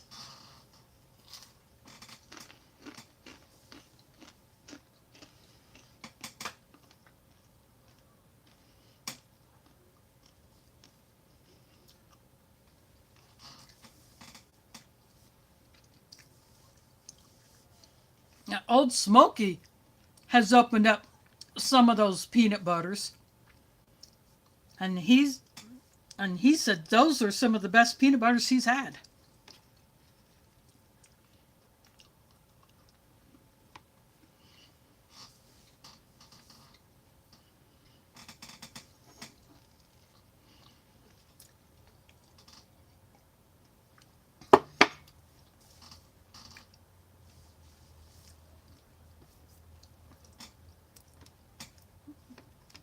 Some of those peanut butter and jelly cans were not much thicker than this.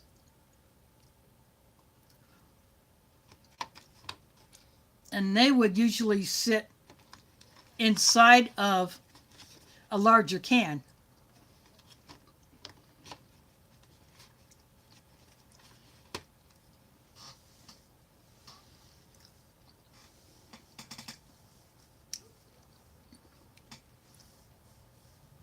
And,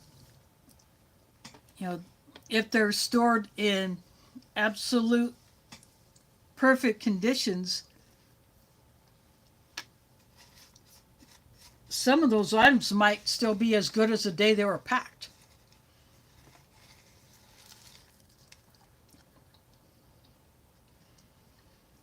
There are some rations where you still get food in cans. Spanish rations, their food is in cans except for the little packets of cereal or muesli or oatmeal. Italian rations, the food is in cans. In the French rations, some of the food is in cans. And in some other countries, the food may be in like a foil container, like a Russian. Sometimes Polish food is still in cans, but more often than not, it's in a foil tin or a retort pouch.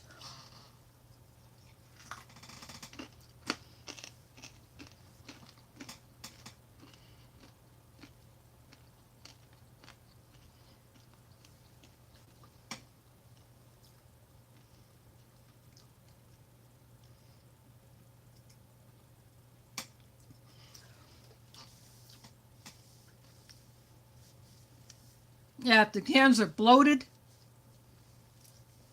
or they're severely dented and the seam could be on the verge of failure, that would not be happening. I've had a few retort pouches delaminate.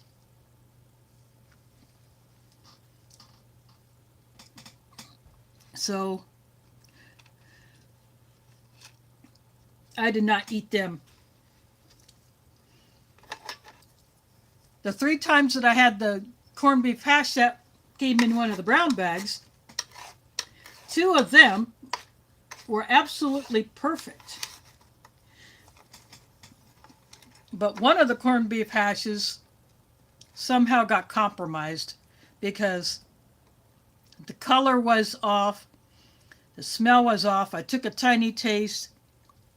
It did not taste right whatsoever, so I did not finish that one off. I'm assuming that one was heat stressed.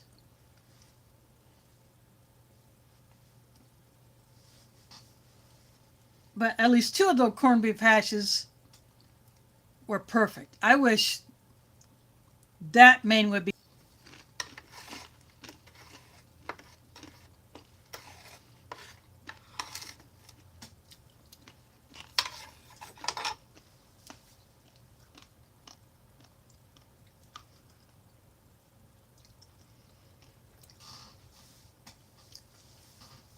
There are sites like Amory Mountain.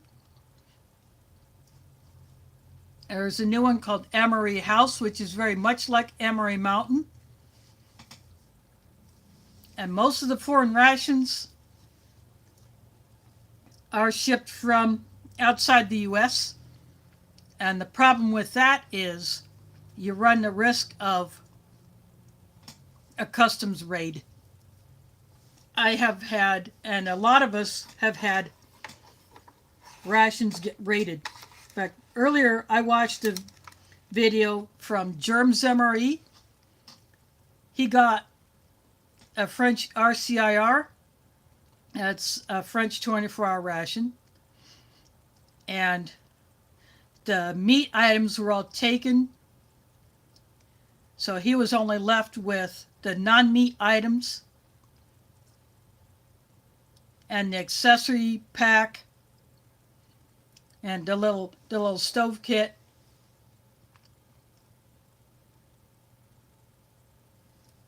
A couple of times I've gotten lucky with foreign rations not being raided, but other times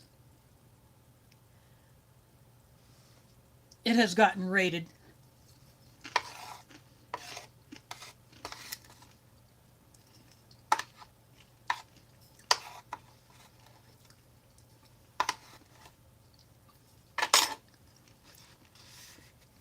There's another site called Emory Empire, but they stopped shipping to the US several years ago. I had only ordered one thing from them as a test to see what their shipping time was. It was a vegetarian entree from a British ration, and I wanted to see if it would get taken. It did not, but I was mulling over placing another order, but then I heard that they stopped shipping to the US, so I don't bother with them anymore. But there may be surplus stores, surplus sites where you can get US rations. Maybe there may be foreign ones, I don't know.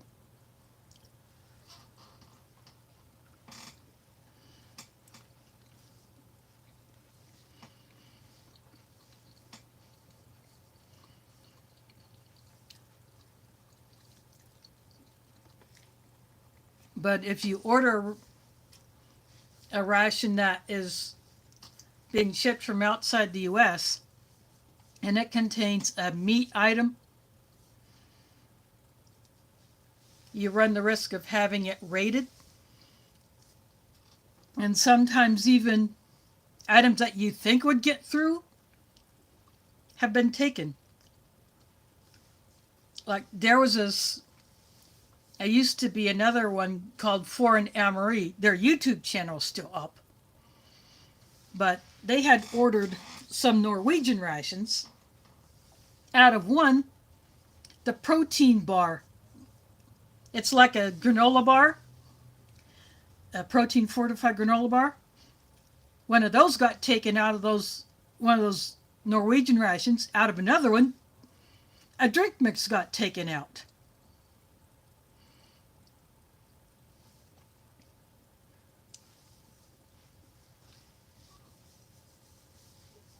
That was absolutely crazy when they do that.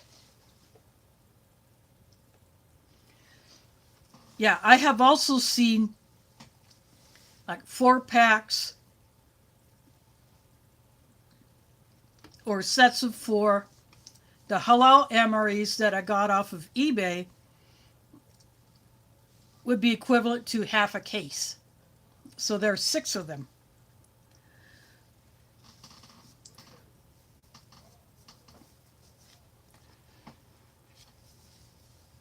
There are also companies that do the civilian rations, like the military ration packers, Sapaco, Warnick, and Ameriqual.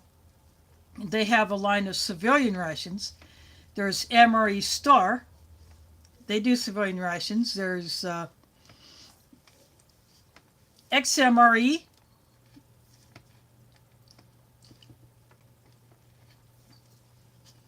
They do the standard MREs, then they do halal and kosher certified, although I have not seen kosher certified XMRE online for quite some time, so I'm sure they're very hard to get a hold of, even if they're still making them. And the halal certified XMRE cases, they're almost $200 for a case.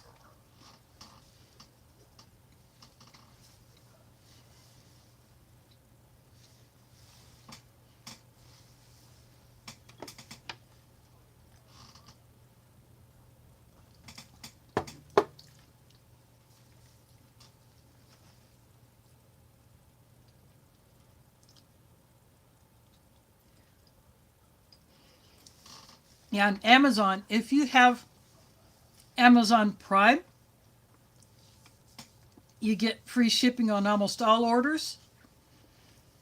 And even if you don't have Amazon Prime, there are other sellers who sell through Amazon. They may offer free shipping. But my Ukrainian borscht was actually found on Amazon. And that first strike ration that I got in the summer, I got that off Amazon. So you can find individual rations or you can find the cases.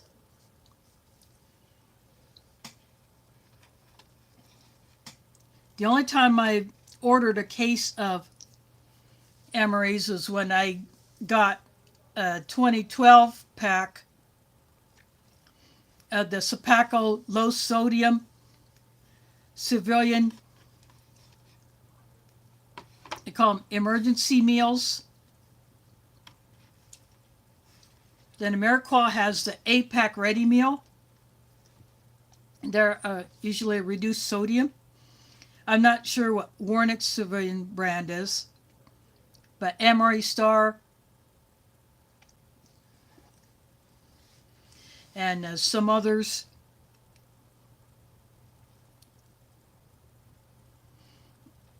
There's also the humanitarian daily ration and the survivor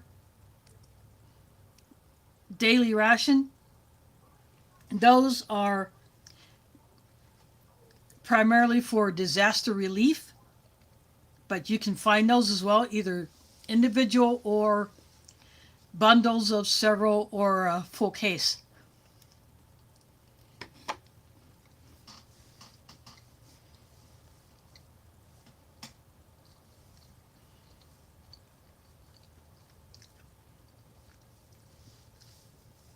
Both of those are labeled as 24-hour rations. They're extremely calorie dense. You don't get a whole lot of food. No drink other than something they call a smoothie.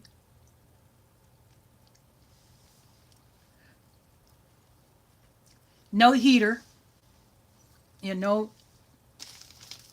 nothing like this.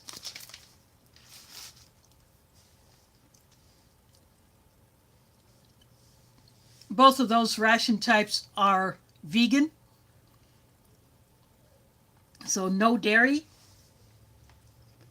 and they're done like that in order to satisfy the most people as far as their dietary customs or restrictions. You know, the largest variety of people can eat those foods because they're vegan. Now, if you're allergic to dairy, no problem. If you don't eat meat or cannot eat certain meats, no problem.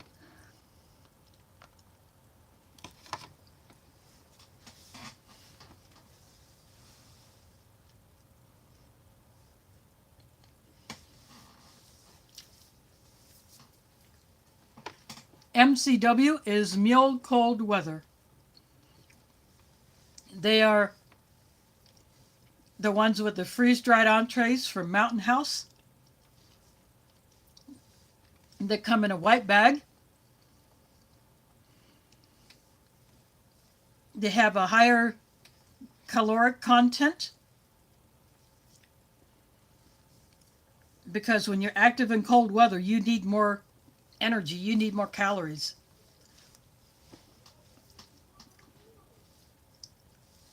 So you get a full-size Mountain House entree.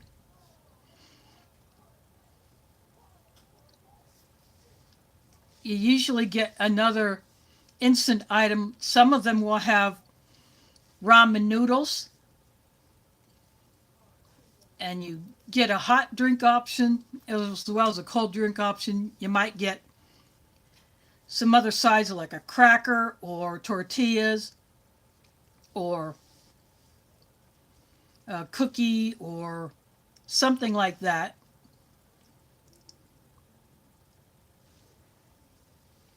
The MCW replaced the RCW or Ration Cold Weather. That was a 24-hour cold weather ration. When you find a complete one of those online, those are pretty expensive. I do hope to get a hold of one of those. I had the fruit soup from one that was sent to me a couple years ago. Probably closer to 3 by now. And what I did with that one is I divided the powder. Some of it I mixed with cold water, and some I mixed with hot, because I wanted to see what it was like prepared both ways. And you could eat it that way, but I did prefer the hot over the cold. But that fruit soup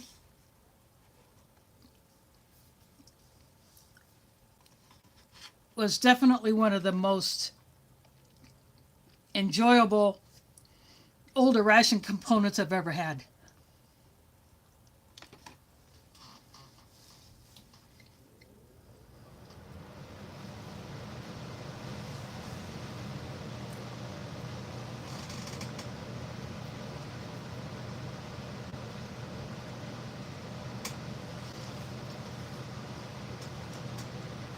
Some eBay sellers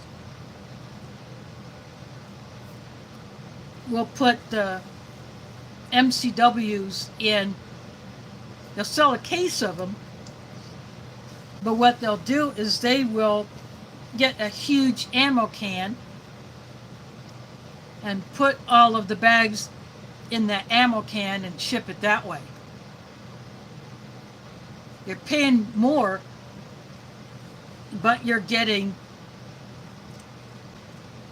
an awesome storage container that you can still use once you have eaten all of the rations or taken them to put elsewhere.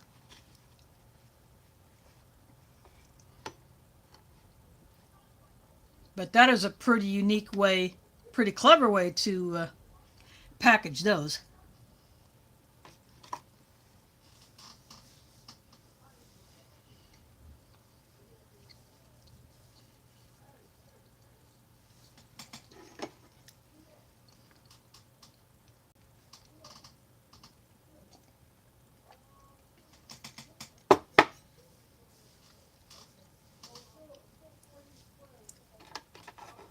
My slider is closed, but I am hearing some yelling outside. I hope you're not able to hear that. It doesn't sound like profanity, which I do not want on my channel.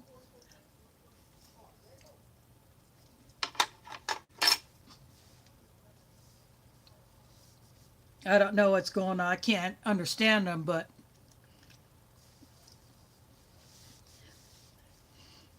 when I hear yelling like that, I do get concerned, especially if it's directed at one of the first floor apartments. Then again, it could be just someone wanting to talk to someone else about something, you know. Could be totally cool, just trying to get someone's attention.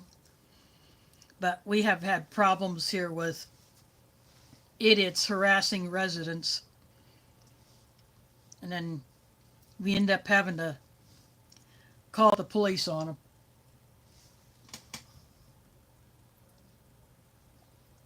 Yeah, I live in an apartment. I have a little deck. Some of my videos where I'm showing the outside, I shot from my deck. I have a playlist called City Garden. I have pots out there. I did not plant this past spring because at the time I wanted to, which would have been after Ramadan ended, some nuthead who lived above me had the kitchen sink plugged up, faucet running full stream, you know, wide open, and it was allowed to run for hours. I had just taken off to go to the bus stop to go to the mosque. About a little before about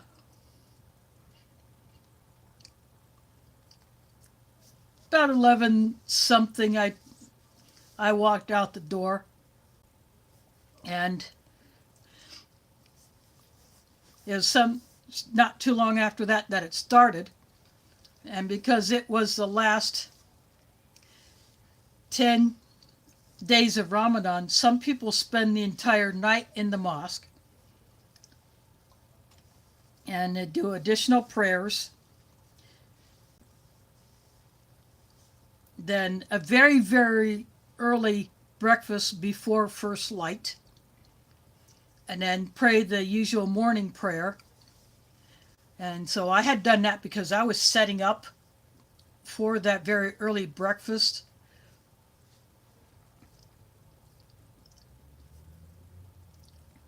And because of that, I did not know what had happened until I had come home the next morning so I could take a shower and change clothes. And a representative from the property management company said, "I've been looking for you." And I thought, oh crap, I did something wrong. He said, "No, you got a mess up there." Apparently someone else had reported what was going on because it also affected the apartment below me.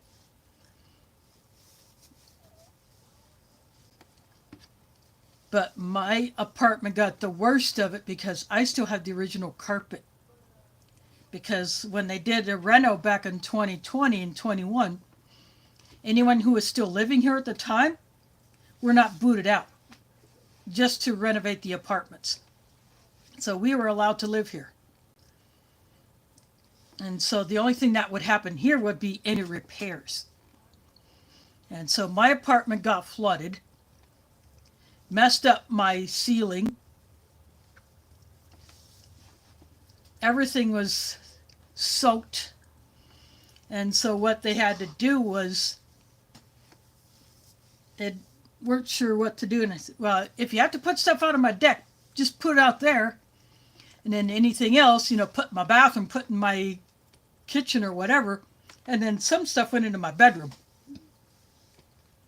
So needed to clear the living room so that a crew could come in with water extraction equipment, high power fans, heaters, plus the heater that is part of my air conditioner. It's a heater air conditioner combo unit that is mounted in the wall. That was set to run at full blast.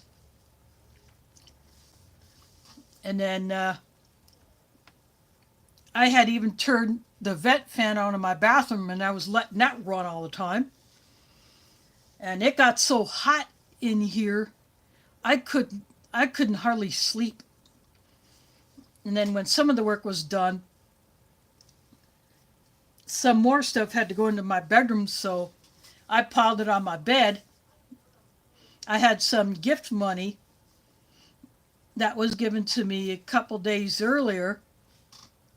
That was shortly before what's called the Eid holiday, which comes after the end of Ramadan. And so that I had that gift money. So I went and got a hotel room for a couple of nights just so I could have a bed and take a shower, because I still had stuff in my bathroom until all the work got completed.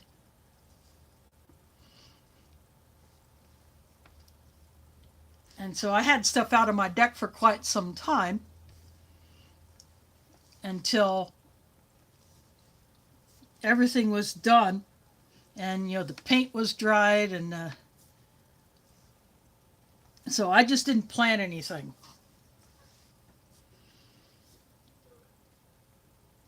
But I really do want to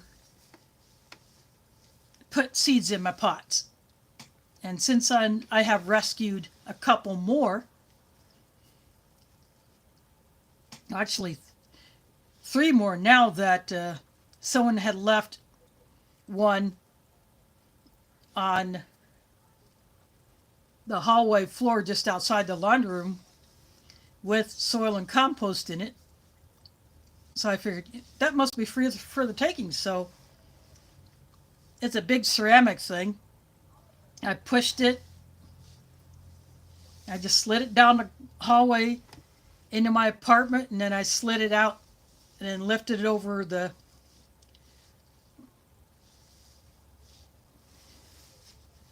threshold of my slider, put it out on my deck, so I have yet another one to plant in.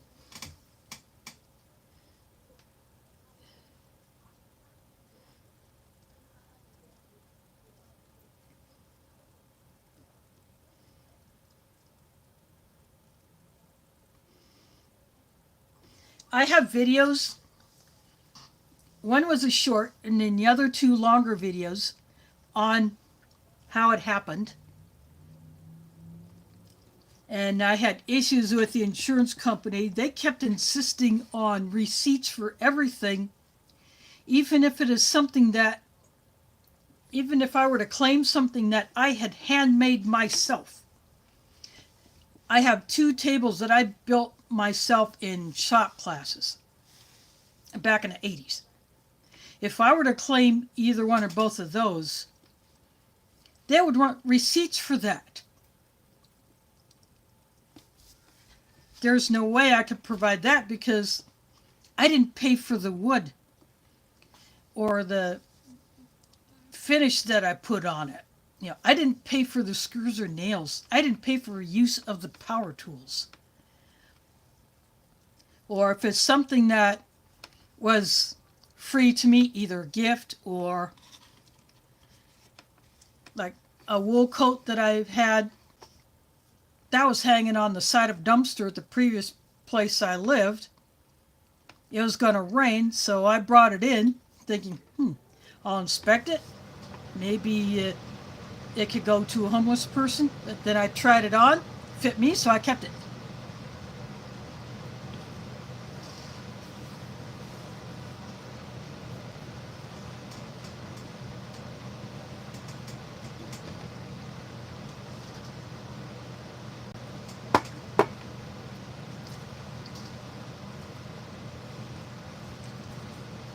Yeah, I sent pictures of my electric bills, but it said they didn't have any the information that they wanted,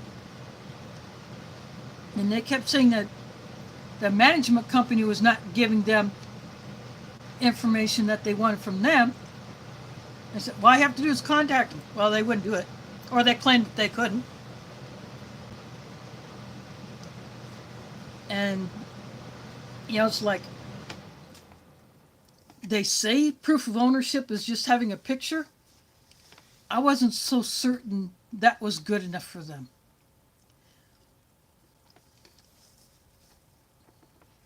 So that claim just went down a crapper. I have not heard anything from them. I'm not even going to try to bother contacting them again because I know that I'm not even going to get a cent because I can't give them receipts for everything that I would have wanted to claim.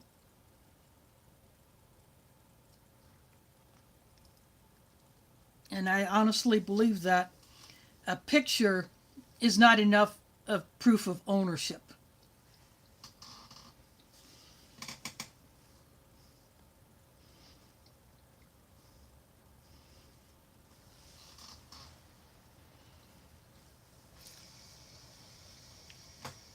Yeah, I have heard locals here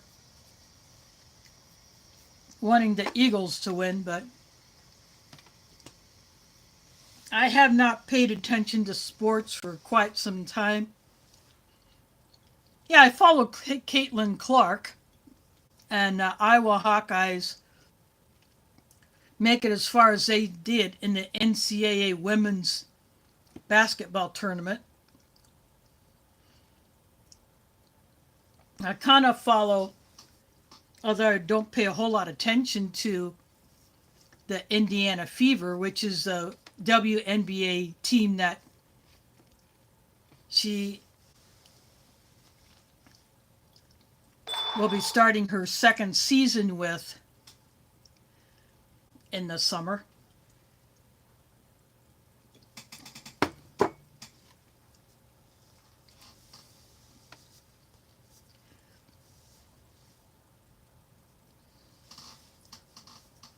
Yeah, I just haven't really followed sports.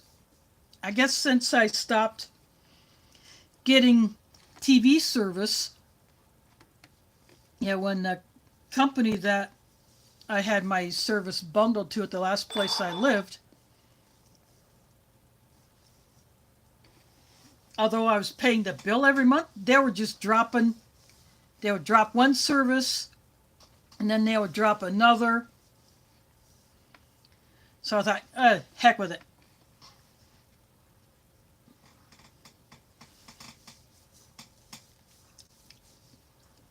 So when I moved here,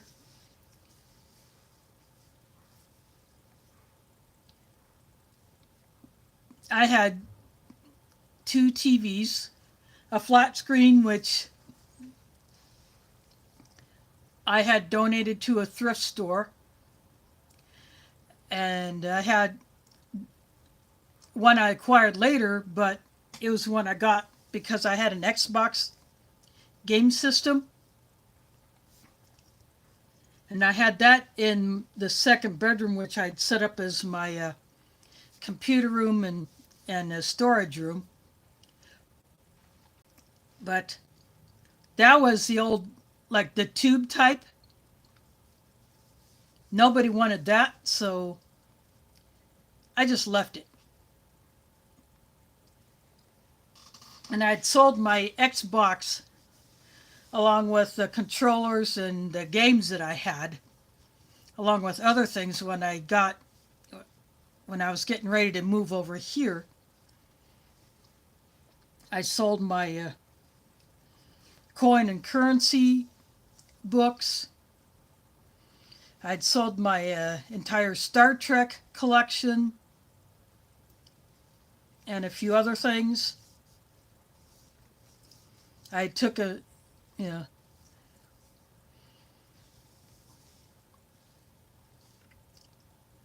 there are a few other things that I had left there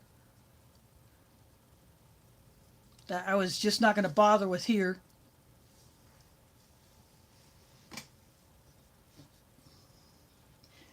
I moved in here October 31st of 16.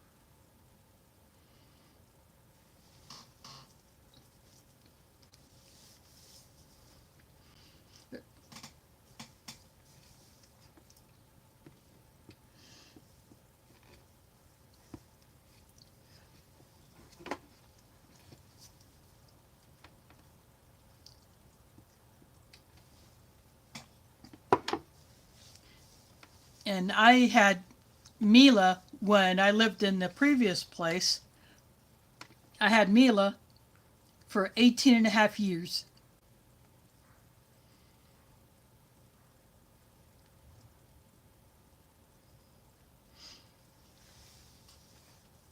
She was a special cat, and so I will always have her face as my profile picture on all of my accounts, on my phone screen,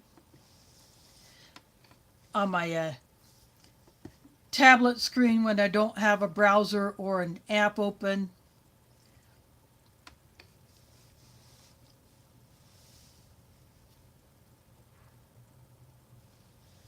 So that's why a black and white cat is there instead of Pumpkin, my tortie girl.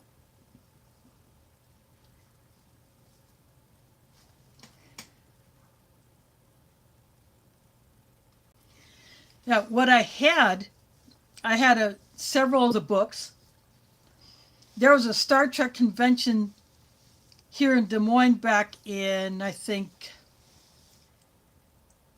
2001 or 2002.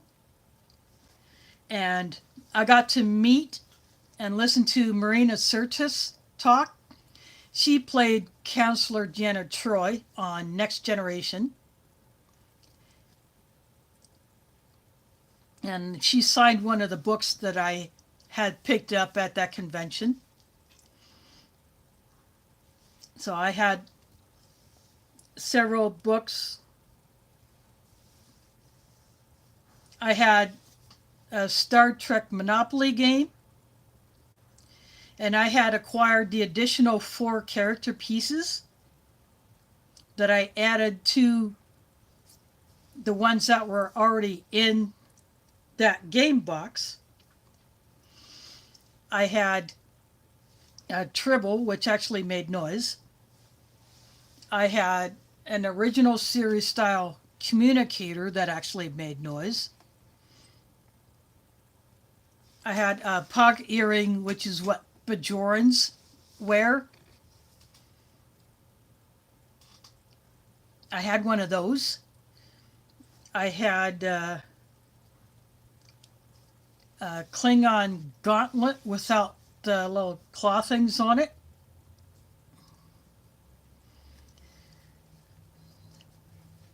And I think a couple other things. So I had all of that in a bus. I was going to go to stores, see if I could sell at least some of it. There was a guy in a bus who saw what I had, and he bought the entire collection from me for $175. He was a big time Trek fan, And what I had was some things that he was really interested. So he just took the entire collection from me.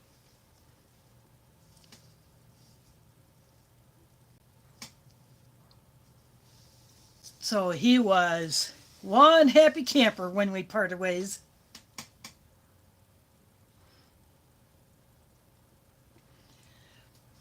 Yeah, I had a little keychain thing. It looked like a pen. One half of it was white, and then the other half, part of it was clear, and it had a little tiny shape of the original series Enterprise in it, and it was in a liquid, so if you move it, the thing would go from one end to the other.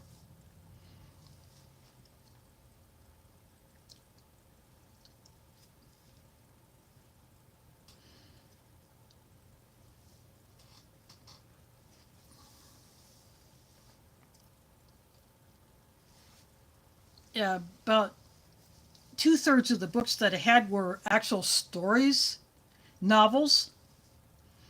I had not read any of them.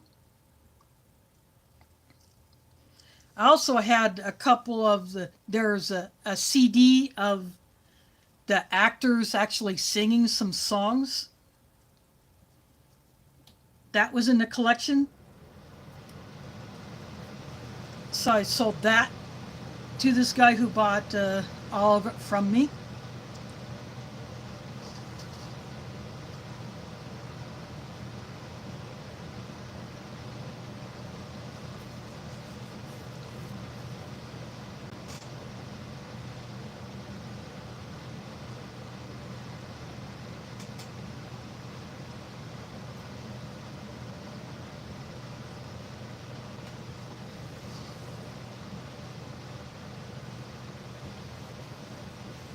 Yeah, my Monopoly set, it was never played. I'd looked at it, but because I was able to find the additional 4 character pieces, that was the only reason why that box was opened up, was to add those extra character pieces in.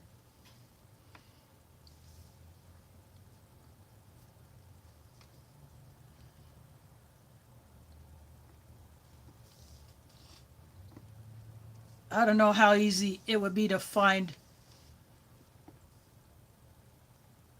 a Monopoly Star Trek game or not online, but I bet if you did some digging, you could.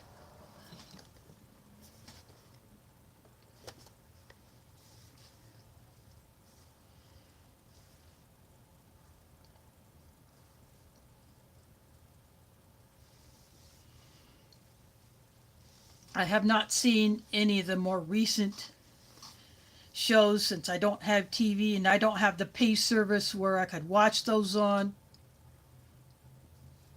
You know, like Paramount, I would have to pay for that service in order to watch some of the newer shows. I'm just not going to bother with that.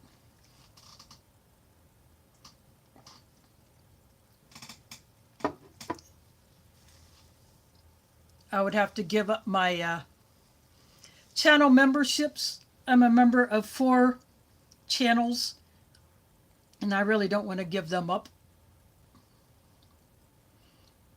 And even that would not be enough to equal 1 month of the Paramount service, so I just don't bother with it.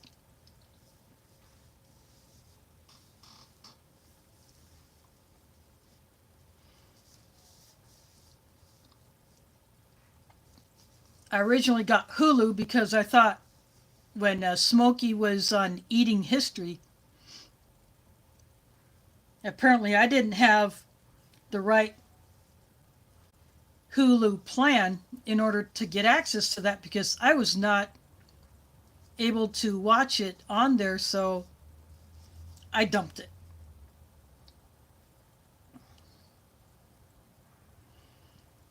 I really hadn't watched anything on Hulu anyway, so I dumped it.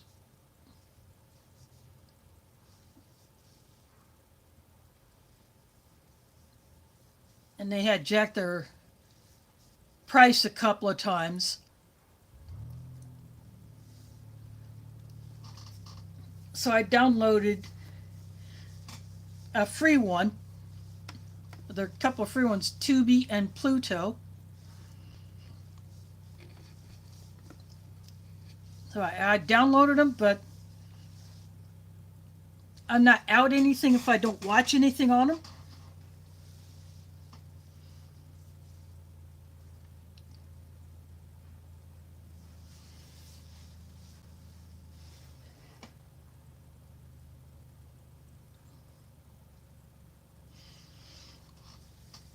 Yeah. Yeah, I have channel memberships available on my channel, but I don't actively plug that. I have Patreon. I don't actively plug that.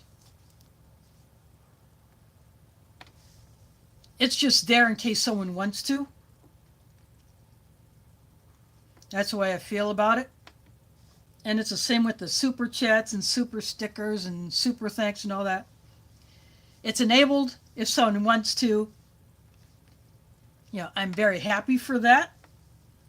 But if I don't get one, I know how it goes. I very rarely drop one on another channel because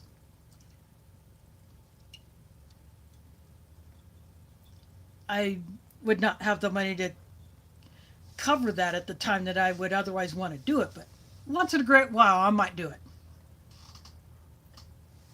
But because the memberships are paid at the very end of the month or beginning of a month when I do get my deposit, that's done. Yeah, I'm a Garden State Gardener, Wide Family Farm, and both of Gil's channels.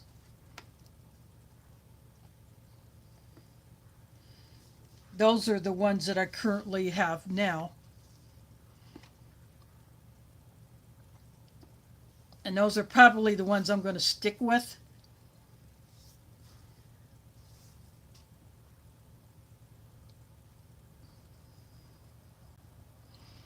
Yeah, Rebel Canners, as Tammy, she has channel memberships available on her channel that people can get in on.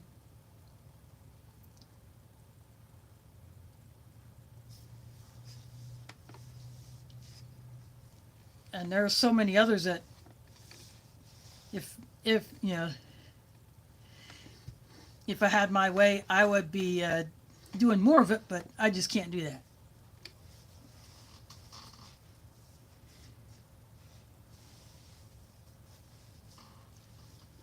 But just watching and commenting,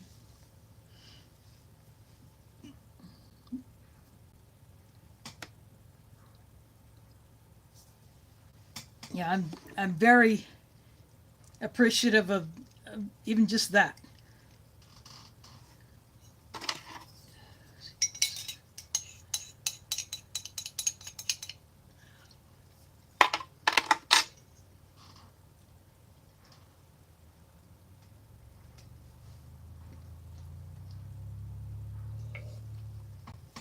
Just finished off the cocoa mix. All that stuff is left behind in my delicious mug.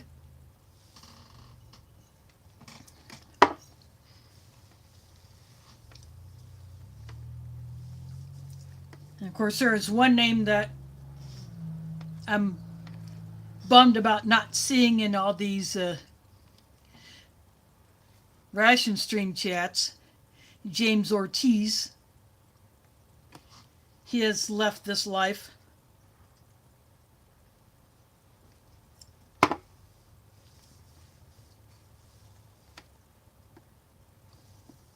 So that swig of tea was for him. Yeah, it's a bummer he's gone.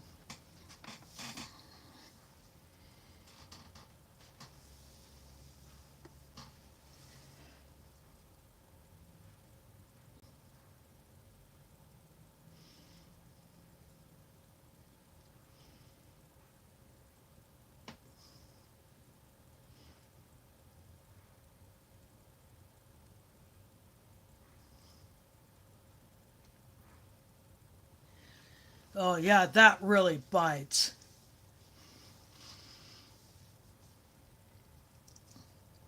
Yeah, I have known people who have been in that situation.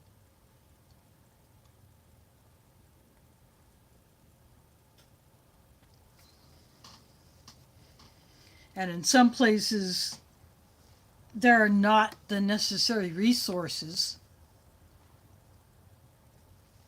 Like, we have one shelter here for domestic abuse survivors, and they can bring any kids there with them. But that is always full.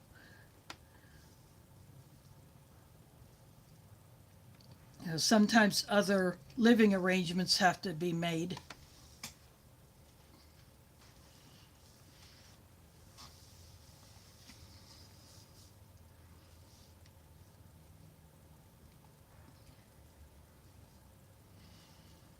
And I have seen elder abuse myself when I was working as a home health aide.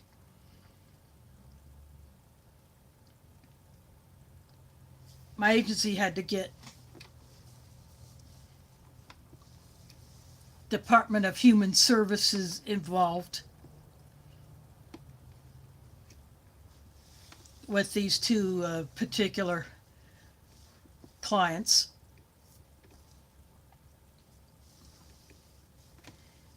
And one had to get animal control involved.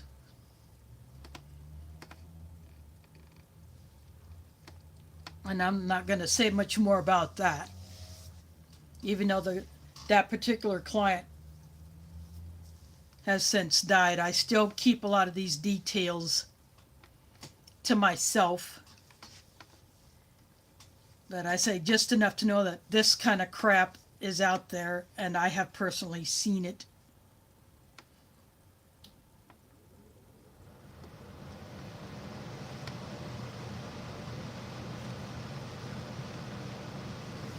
Of course, here in Iowa, we have a huge trafficking problem, especially of kids.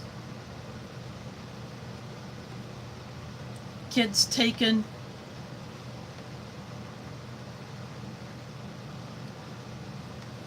sometimes by people they know, sometimes by strangers,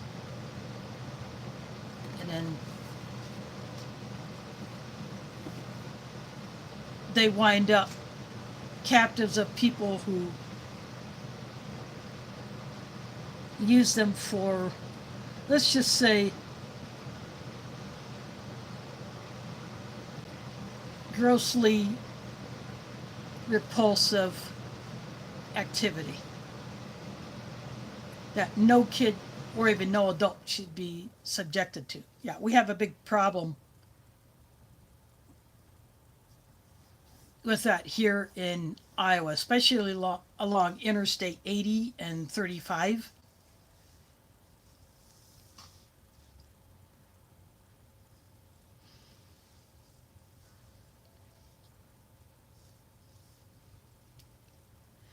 But semi drivers who come through the state or who drive solely in Iowa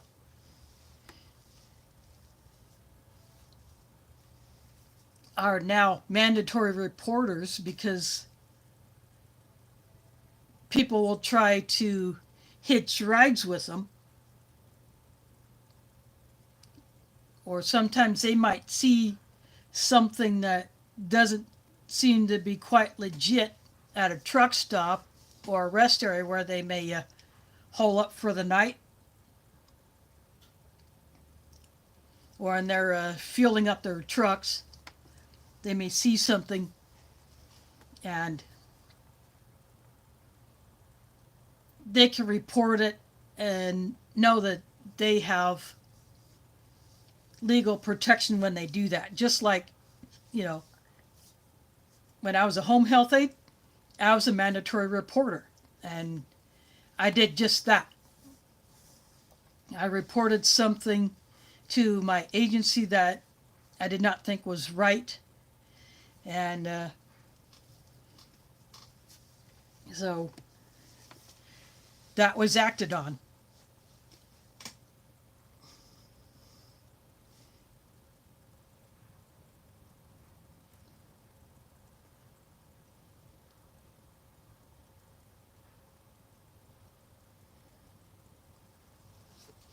Well, that's cool, Fishy.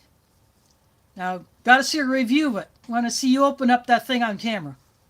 Yeah, my oldest sister, who works at Weeks Middle School here in Des Moines, she has seen her share of stuff too with students she works with.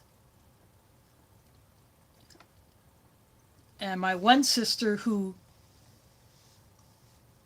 had to formally resign from the daycare center she worked at because she was taking so long to heal from her ankle surgery and ended up having to have that redone because something did not heal right.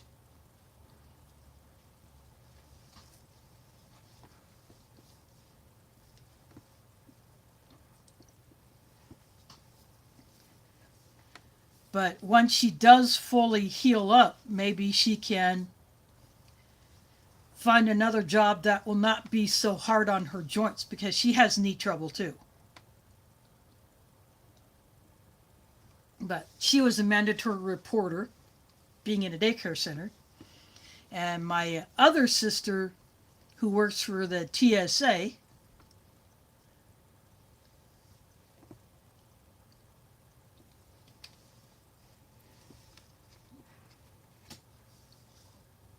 she would be in the same thing as any other law enforcement officer.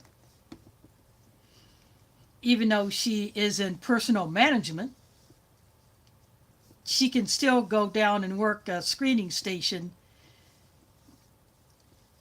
if they are short staffed at the airport. She can still go do that.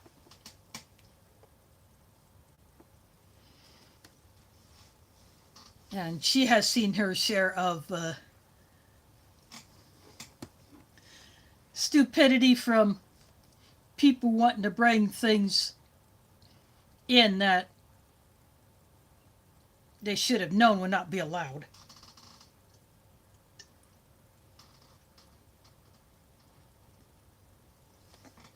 Yep, tea's gone.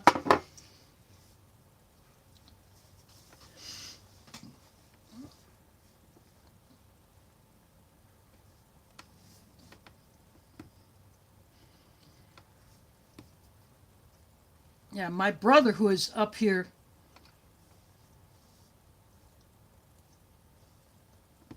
he's had a number of different jobs. He's done auto detailing, yeah, body work. He's been a drywaller, landscaper, auto parts store. And now he's working at a Wendy's.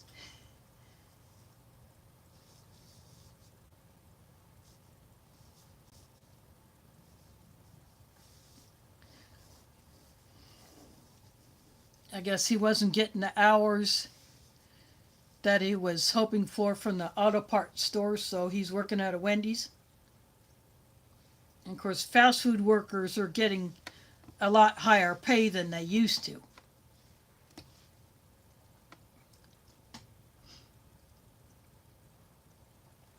He still owns his land down in Arkansas, but the house on there, which is not much more than a rundown double wide trailer with an addition built on.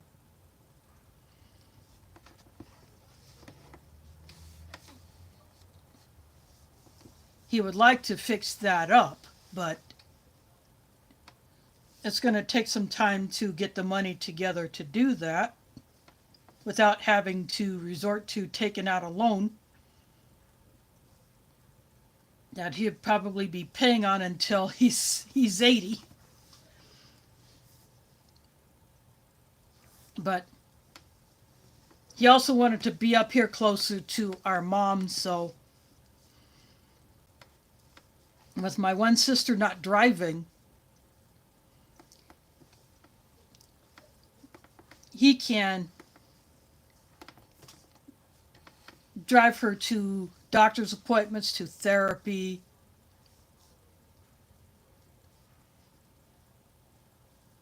Although she may be driving now because because the surgery that she had in December, the surgeon was able to clean up a bunch of scar tissue. He did not have to do the graft that he originally thought he was going to have to do. Take bone from her hip and put it in her ankle. He did not have to open her hip up, so that means less recovery time. So she may be driving, but my brother got an Iowa driver's license, so he could have, and probably still can't take up any slack, because my sisters still drive my mom to her appointments, pick up her meds, maybe do her grocery shopping for her if she doesn't do grocery delivery.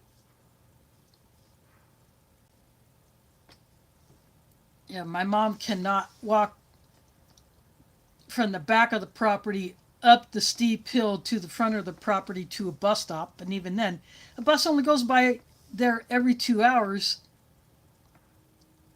on weekdays. No night service, no weekend service, so she's pretty much stuck at home. So that's where we come in. But because of that lack of bus service over there, I just can't go there at will to go hang out with her. Someone has to take me over there. But I will pick up something she can use. Like for her birthday in October, I gave her 2 different lengths of USB-C cords. She has a super long one for her phone, but she doesn't want to have to carry that 10-footer everywhere. So I got her a 3-footer and I got a 6-footer. Then year before in 23, I gave her a power bank, an Anchor power bank. That's not all that big. Not much bigger than this pack of tissues, a little more square. So she can keep her phone charged on the go. She uses an app on her phone to monitor and control her hearing aids. And at night she uses an oxygen concentrator, so I would love to be able to get her a power station. Opus has what's called Opus Help. I applied to that to get a power station for her, but I haven't heard if I will be one of those who can be given one of those to give to my mom to keep plug her oxygen concentrator into that and then have that plug into the wall outlet. That way, if the power goes out, she can still run her oxygen concentrator at night when she goes to bed.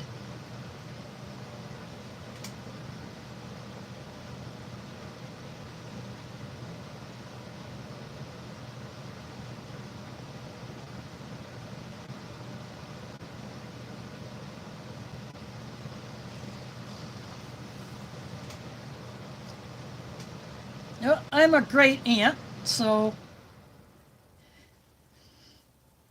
my great niece is 13,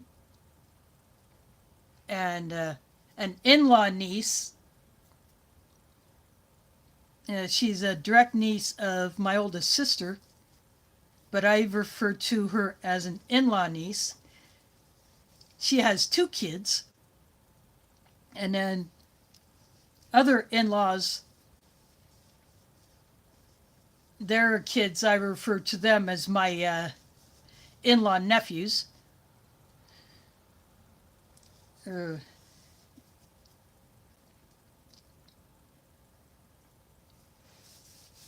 But one of them, my the older, some of the other in-law nephews are like 7, 8, 9. I still want to see them as little babies. It's crazy how time goes by and they grow up and you still want to see them as little babies. I'm sure you're that way about your your grandkids who have kids of their own now.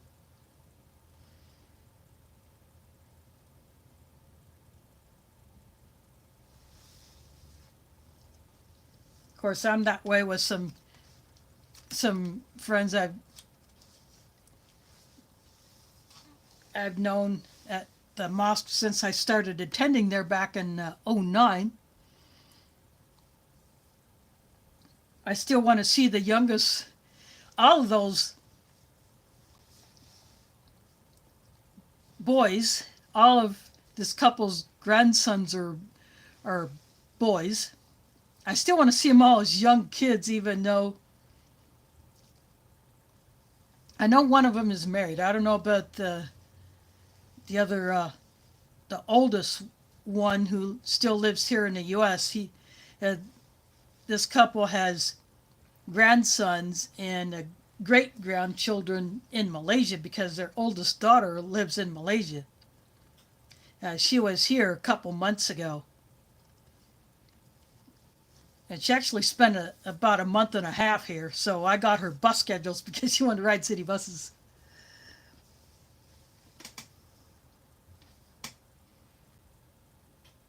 Yeah, time flies, and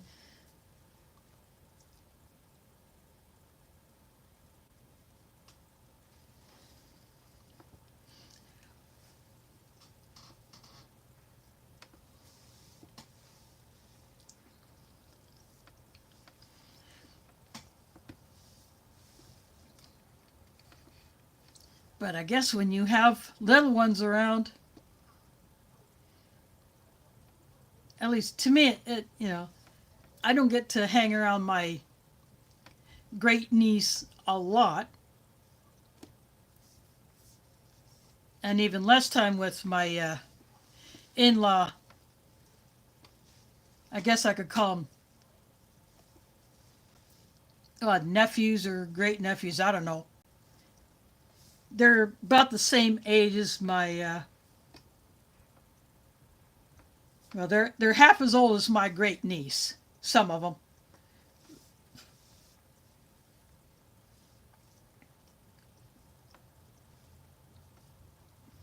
I think one of them might be older, or almost as old as my great niece. I don't know their ages,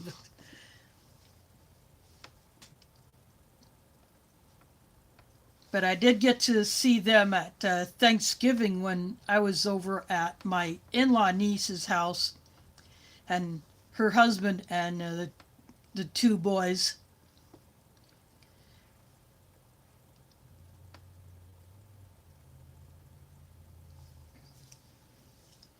And they are developing the property as a small farm.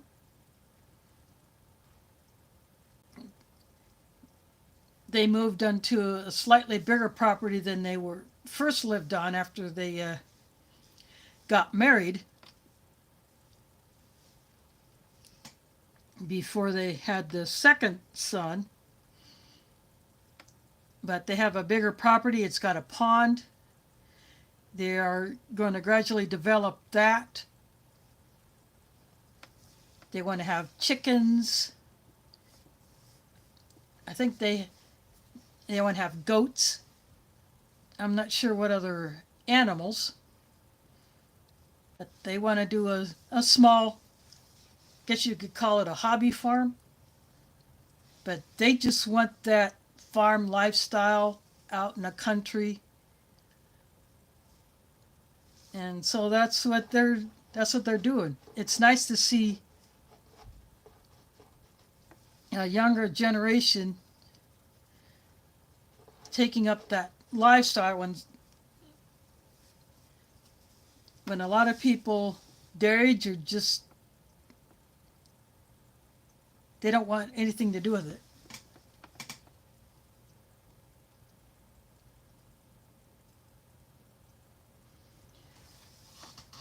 Yeah, in some places you can have a small number of chickens. Some would not allow a rooster, but you don't have to have a rooster to have eggs.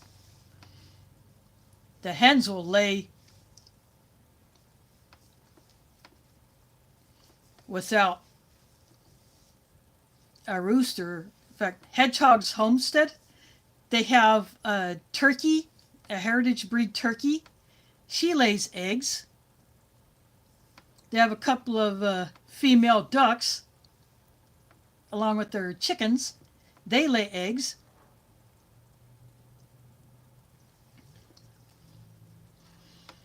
And Wide Family Farm, she has chickens, she has ducks, she has turkeys.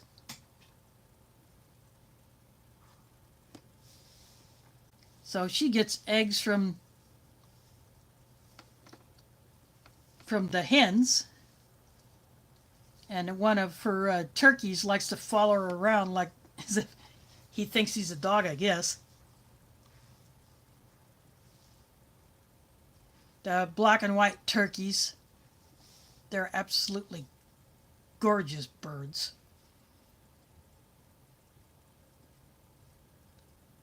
Yeah, my younger nephew and his wife have quails inside their house. They have two groups, like 3 or 4 in an enclosure inside the house.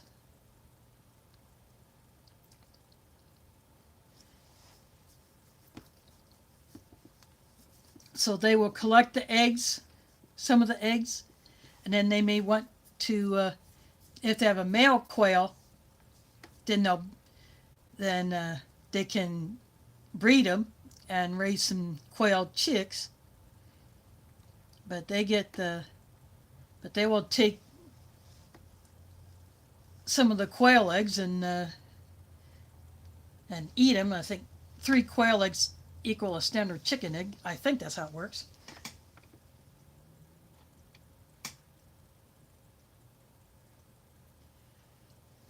Well, that's cool. Yeah, TAC of AOK Urban Homestead, which used to be AOK Foraging and Adventures, she and her spouse Brenda have several chickens. And they live inside the city of Des Moines. They have enlarged their garden so they can grow more of their own food. They have a smoker, and so TAC actually makes bacon. She gets the pork belly or the fat back. She will season it and cure it and then smoke it and then slice it. And she hunts, so she will make stuff out of the deer meat. Any of the birds that she takes, they will cook them up and eat them or give them to other people. I have had some of her deer jerky. Awesome. Yeah, I have camped with her and Brenda, among others. But they both fish.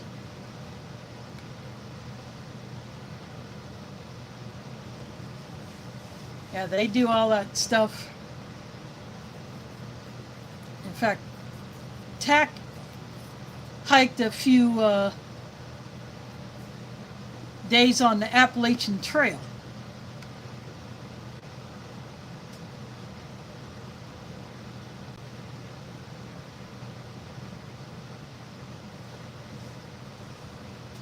So that was a big thing, just to do a short portion of the Appalachian Trail, one of the easier sections of it.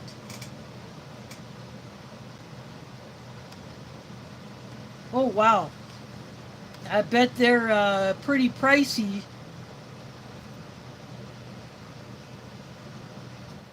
I don't go to Costco because it's not close enough to a bus stop for my liking. And I haven't been to a Sam's Club in a long time. I have a membership, but I need to go.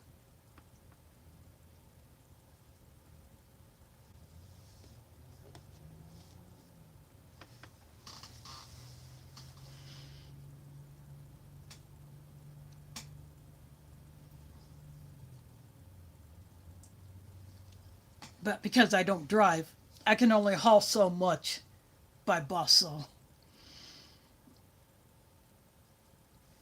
my little purple grocery hauler suitcase can't hold a whole lot. But for my usual grocery shopping runs, it does get the job done. I also use it as a laundry hauler. I haul one load at a time. But that's just what I do.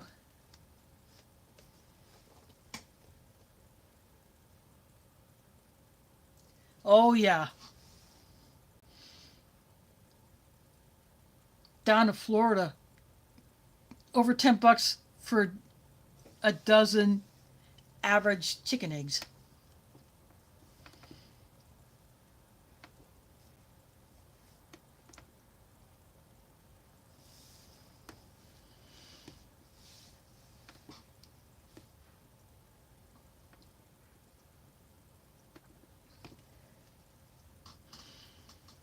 Yeah, I got some eggs in my freezer.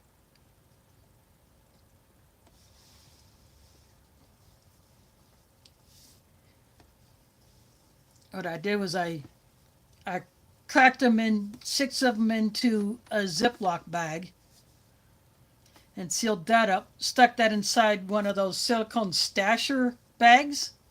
The silicone bag, I stuffed it. I would put that bag with those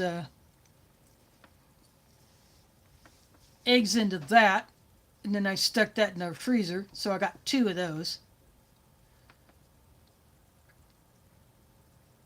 Now they're not quite as, they're changed when they're frozen, but it's the way I can preserve eggs for a time when I get hungry for eggs. I can take one of those out, let it thaw in the fridge, and then cook them. I actually had two, but I didn't. I only had two of those correct size stasher silicone bags. The others I just cracked into just plastic containers.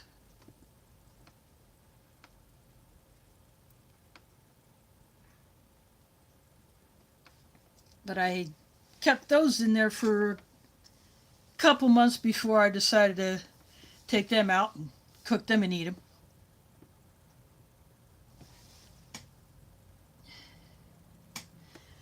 Yeah, yeah. I did not beat the eggs before I put them in the freezer. I think next time I might do that. I just leave the yolks whole.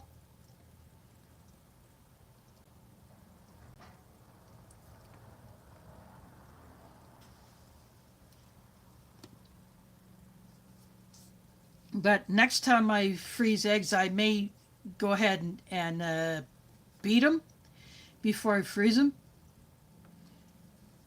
See what that does.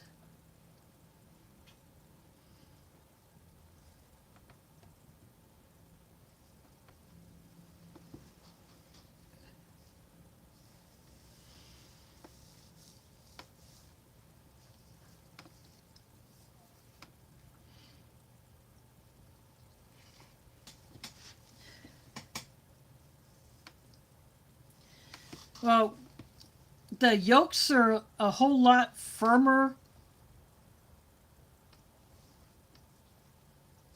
even after they're thawed out. So, but because I just fry them anyway, I don't really care what they look like. It may take the yolks a little bit longer to cook, but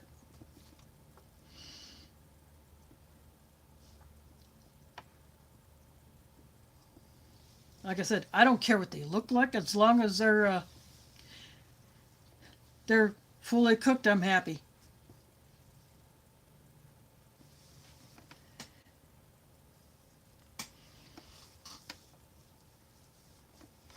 Yeah, I don't bake because my oven doesn't work. It's pot storage. I don't have much for a kitchen here, so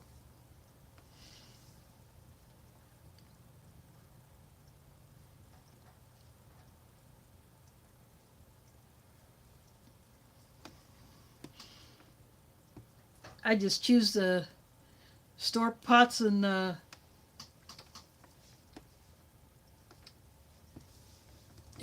oven.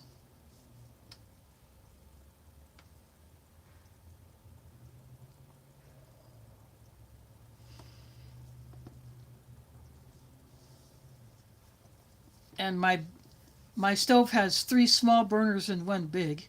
The big burner doesn't work, but the stove has been in there. I have no idea how long. The digital clock on it does not work. You really can't set the time on it.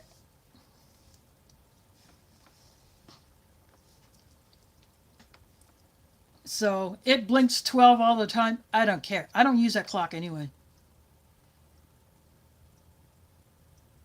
I got other clocks elsewhere, and I wear a watch.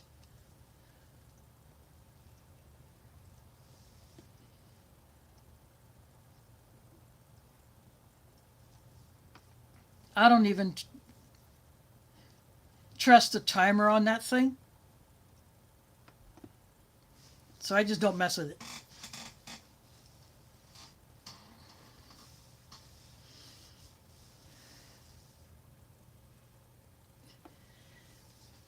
Yeah, the same that when I tried to get them to replace my ceiling fan after the apartment got flooded because the motor got the motor of the fan got wet, because the light sockets still work. Well, 3 of them worked. One hasn't worked for a long time, so I don't even bother with that one. And I decided to only keep 2 bulbs in there instead of 3, because the one is pointed towards the slider and I don't need a light facing that way. So I only keep 2 bulbs in it because it still works. They won't replace it, and even if I did need a new light fixture, they wouldn't put another ceiling fan, even if I paid for it myself. Because when they renovated the apartments, the ceiling fans got taken out, and just your standard light fixture that you put 3 bulbs in, that's it. Now my kitchen light got replaced with one of those fixtures that holds 3 bulbs. The old one only held 2. I still have an original, but I don't use it because I don't feel it's necessary with the kitchen light so close. But I decided to only keep 2 bulbs running in that kitchen fixture because it's bright enough, so I don't need 3. Just a few less watts I'm burning. And I use LED bulbs.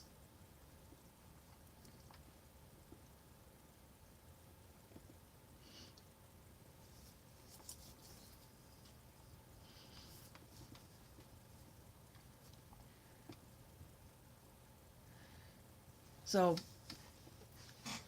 after my original fridge crapped out, they did replace it because despite an attempt to repair, it didn't work. So I ended up with a slightly bigger fridge. But as far as the stove, because burners still work, they're not going to replace it.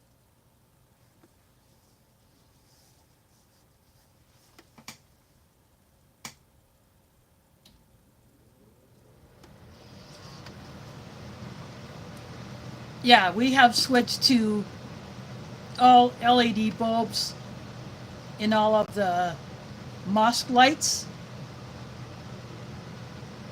up in the prayer room and in the kitchen and the bathrooms. The two rooms that don't have LED or not fully LED yet is, well, actually three. The supply room,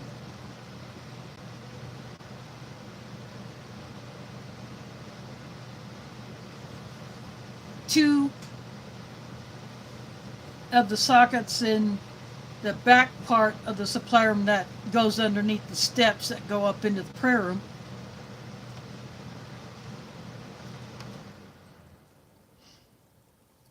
Two of those sockets have LED bulbs. One has a compact fluorescent, so when that dies, an LED bulb will go in there. And then the main other part of the supply room has one of those box lights with four tubes in it, the 4-foot tubes, the compact fluorescents. When any of those die, that whole fixture gets redone so it accepts the LED light strips. So over time, all of those will be converted to LED. I have a couple of compact fluorescents in my bathroom fixture which can hold 6 bulbs. I have, my bedroom does not have a light in the ceiling. I use a floor lamp. I have a compact fluorescent bulb in there. Once those go, LEDs are going in there. So it's a transition that will take a bit of time. You can now get LED light bulbs for night lights, whereas before you can only get the incandescent bulbs. I actually have both. I have some of the incandescent bulbs for the night light that I keep plugged in the bathroom, and I have a pack of LED bulbs for it. But even an incandescent bulb will last quite a long time because it's only on when I have to go into the bathroom during the night.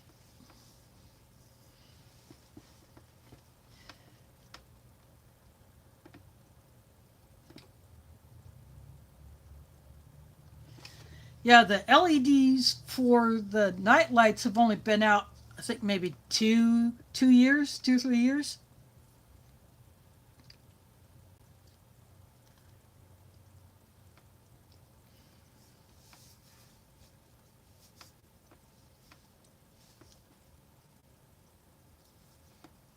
So it should be easier to find those if you're looking for that kind of a bulb. And I think you can get LED appliance bulbs. The fridge, my new fridge, has an LED bulb in it, whereas the old one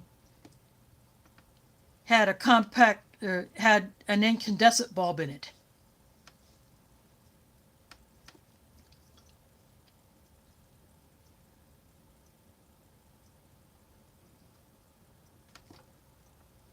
There's a bulb in my oven, but because I never use it, I don't know if that thing still works, and frankly, I don't care. My range hood has an incandescent bulb in it.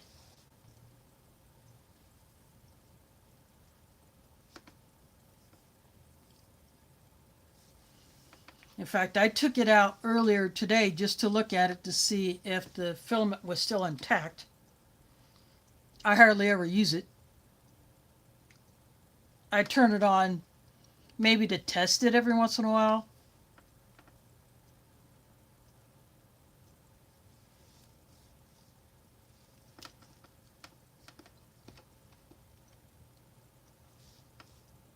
But that's about it.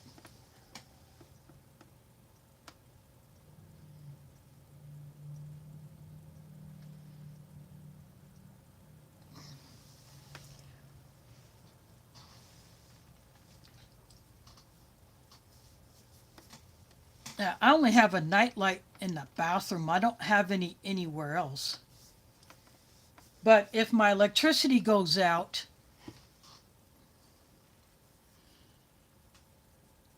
then I can use something like this.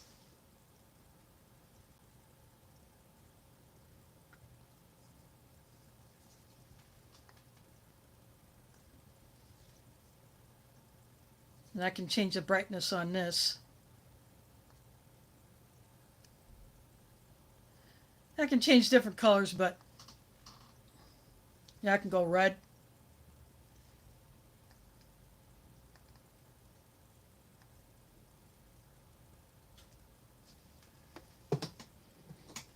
Yeah, that's the Olight Sphere. It's the newest version of their O bulb.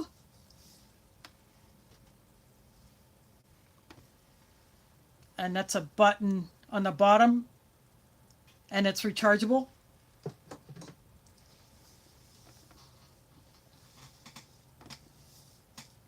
So I can place those around. Yeah, I have other rechargeable and battery powered lanterns as part of my emergency lighting, and I have battery powered LED light strings like you might put on a Christmas tree. It takes a couple of double A's. I keep a pair of batteries in the box, but not in the little controller thing that has an on-off switch.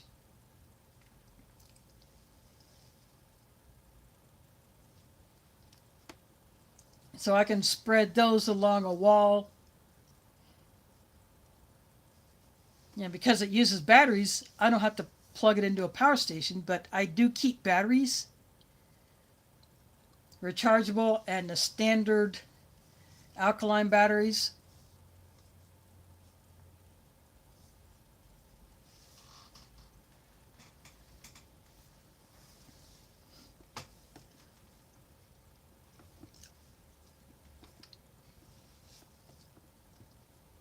So whenever I lose power around here, I can just turn on a couple of those and I'm good to go.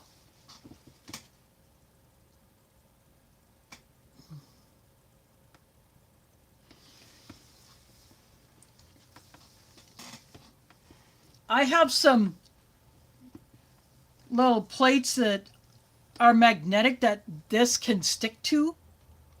It has a sticky back, like I could stick it up on a wall, but because I rent, I don't want to do that.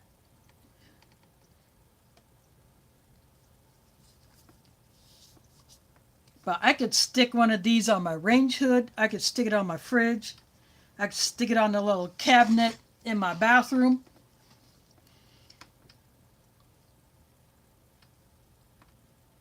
I could stick it on the cover for my circuit breaker panel.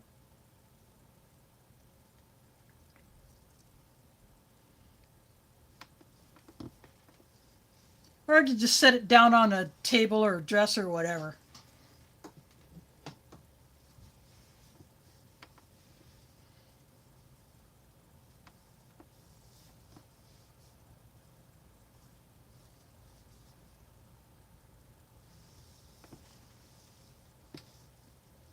But like I said, I can put those in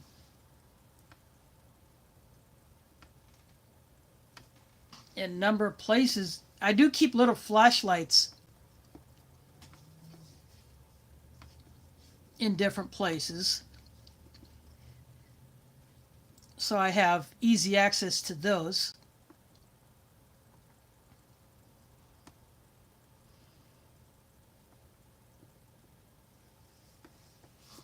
And after the 2020 derecho, that's when I looked into getting little solar power stations that can also be plugged into a wall.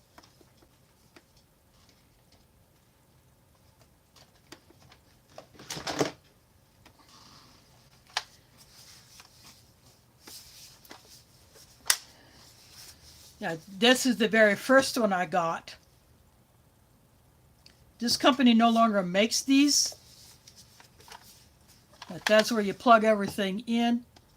I got a couple of standard 110 outlets here.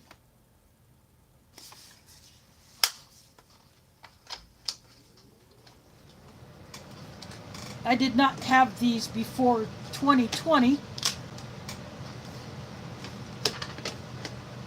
when that derecho knocked our power out. It was in August of that year. My power was out for 3 days.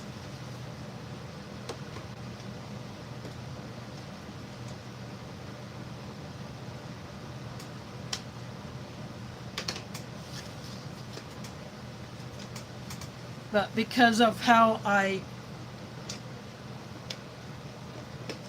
run my fridge and my freezer, with keeping it set to the lowest it'll go, and on the back of the top shelf I have bottles full of water, and then they freeze solid, because that's the coldest part of the fridge, right at the back of the top shelf. So they act as ice packs. And I have the reusable freezer packs in my freezer all the time. So I really didn't lose a whole lot. Yeah, you don't open your fridge or freezer unless absolutely necessary and for as little time as possible.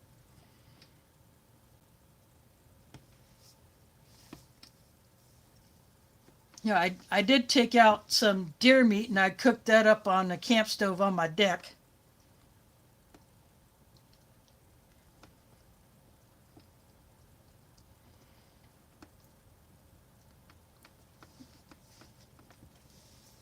And then for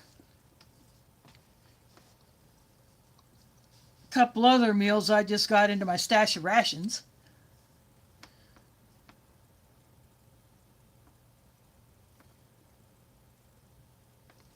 And then I just ate some, I get the chicken Vienna sausages since I don't eat the pork ones. So I think I ate a can of those, and I used the camp stove to make instant coffee. So that's pretty much how I did it. Oh, no, I'm talking about when the derecho hit Iowa in 2020 and shredded a good chunk of the state. My power was out for 3 days. I was just describing what I did. And I was trying to use these little tiny solar panels on my deck to recharge power banks. But because I don't get direct sun, I was mainly getting a watt or two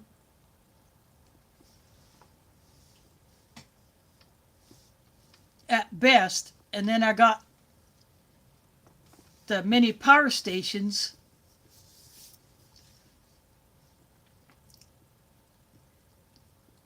Like my smaller ones are less than, I think, 3. One is like 156 watts. Another one's like 230.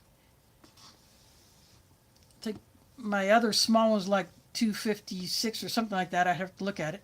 And then last spring,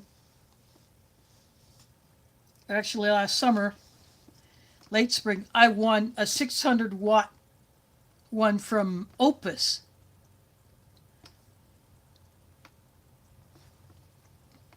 So that one can handle my fridge for maybe, 2 to 3 hours.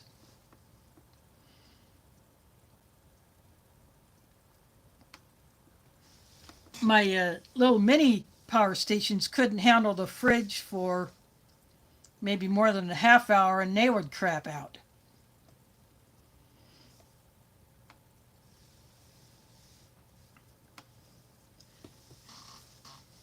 Of course, if I had no power here, I probably would not be streaming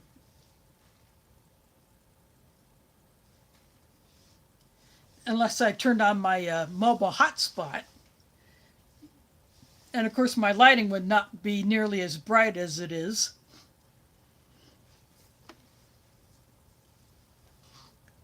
But yeah, I was describing what I have for emergency lighting.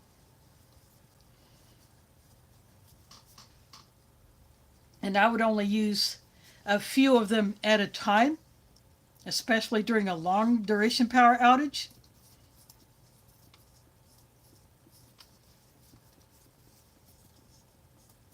That way I can make my light options last longer because I'm only using maybe 2 or 3 for a while. And if I can't recharge them, then I'll just go to the next one and keep on going like that until power comes back. Yeah, I could recharge them off of my smaller power stations or off of power banks. Like this.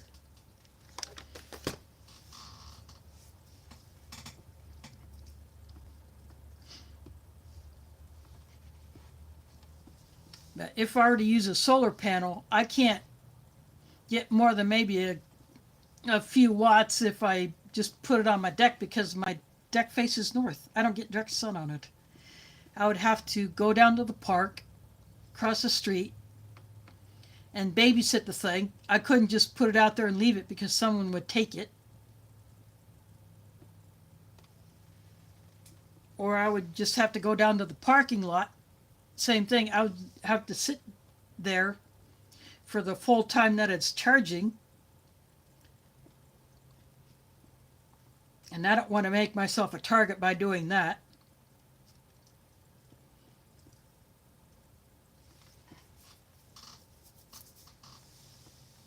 But because I have, I can charge them up from wall outlet. That's my primary way of charging. But the solar panels, if I have to, I'll do it.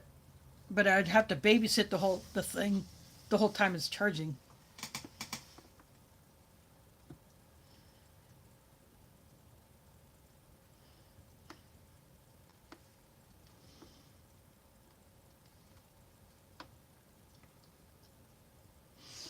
Yeah, that's what you gotta do.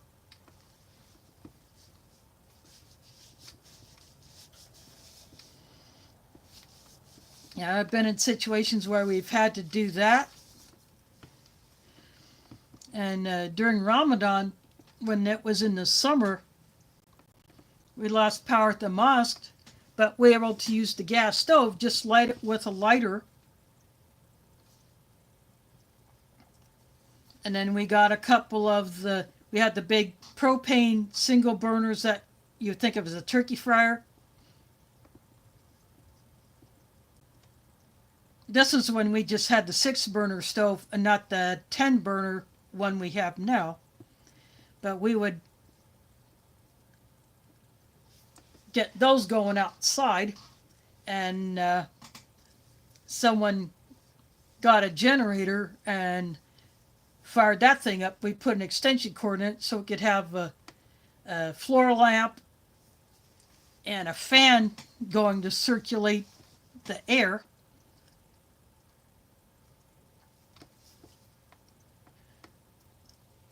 But the Power came back on just as we were about ready to start dishing up the food into the serving, the big long foil pans that we serve out of. About ready to start doing that, and the power came back on. But we got it done.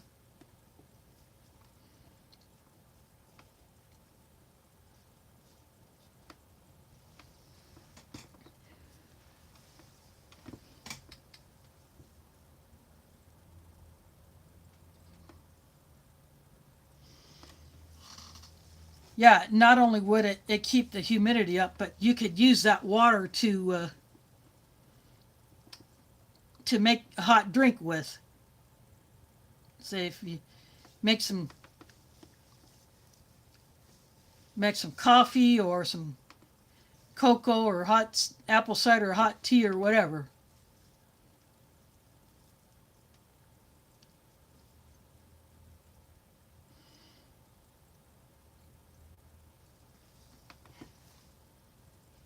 But one place I lived, we had a fireplace so we could burn wood, and we did that.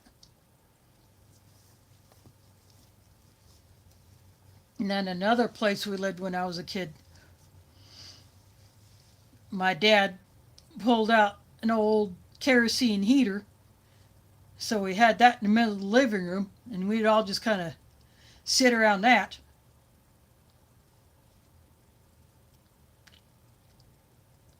And in the winter, if the power was out, we had a place outside to put food that we wanted to keep cold. We'd just stick it outside. And I've done that here. One winter was super cold. I had gotten a hold of a whole bunch of chicken, like chicken legs and chicken breasts. I had no room in my freezer for all of it. So what I did was I just put the packs in a bucket, stuck the bucket out on the deck, and put snow around the bucket. There was enough snow on my deck, I could put it around the bucket. And then snow fell on top of the lid. So I just stored the chicken in that, and then the space freed up in my freezer, then I would bring a pack of the chicken inside and stick it in the freezer.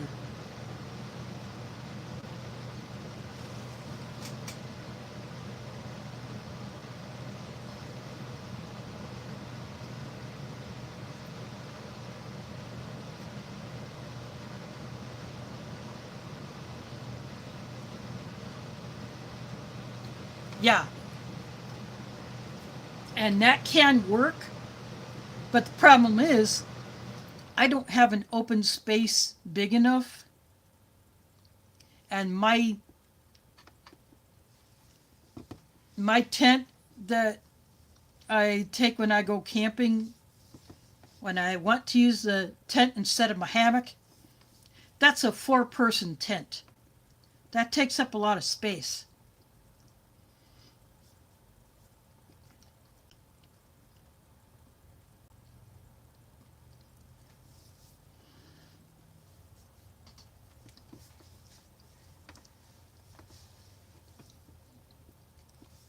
But with a bigger living, and if I could get some of my food buckets out of here into an off-site storage that can be secured, I would need someone to help me do that because I don't drive.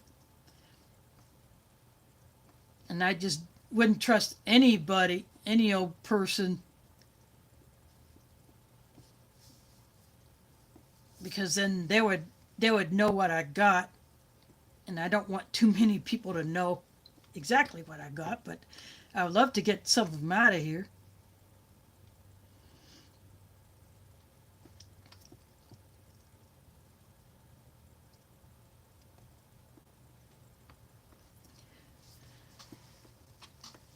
But I could stack them in such a way that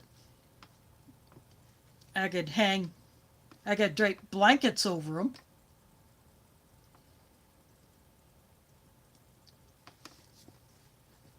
But I would probably just prefer to have my wool blanket on my bed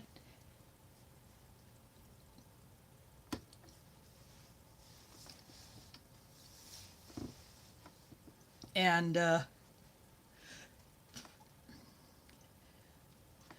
maybe use a sleeping bag with that. I can't stand too much on me when I'm sleeping, and I can't stand to get too hot.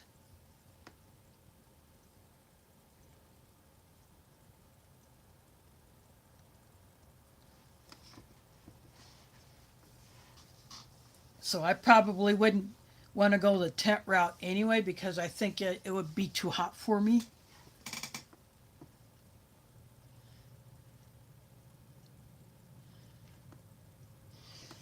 Well,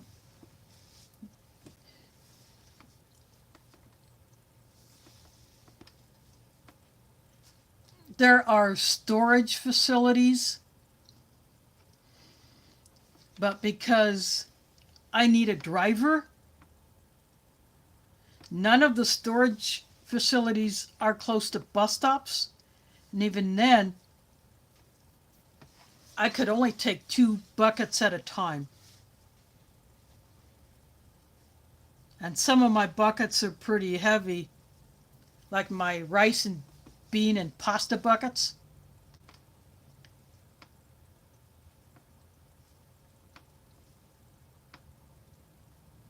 Those are my heaviest ones, and they're not so easy to move around.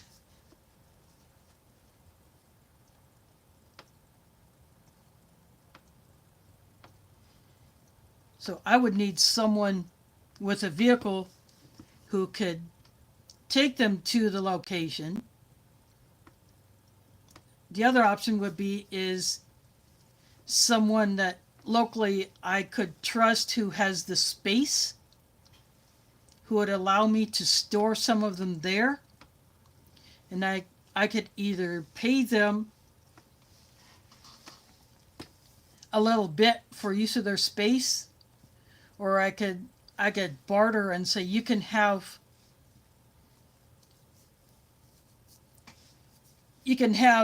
1 or 2 of my buckets as payment. I would have to make some arrangement like that.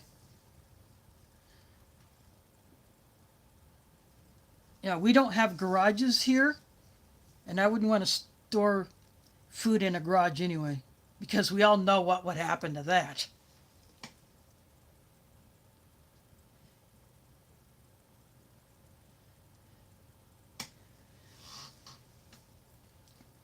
As some people that I know have access to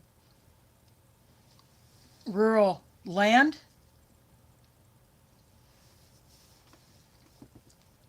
it would be nice to be able to have a place where I could bury a cache. But again, someone would have to take me to that location where I could bury a cache.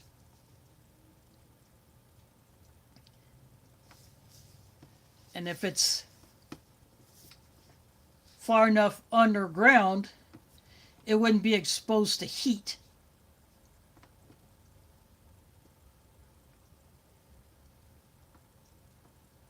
And if it's dry stuff, you wouldn't have to worry about it freezing. You wouldn't want to bury anything that could easily freeze and burst.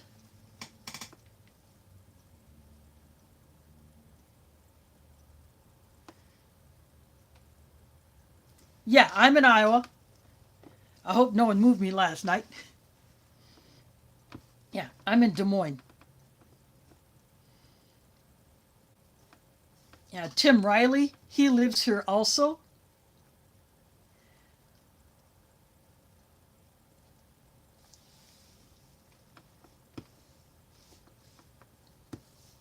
So I could possibly make an arrangement with with him to help me find a place. But that will be something to think about in the near future. But it is something that I keep in mind. Yeah, if I can get some of my supplies out of here, that way, if something happens to this apartment, I have a secondary stash I can go to.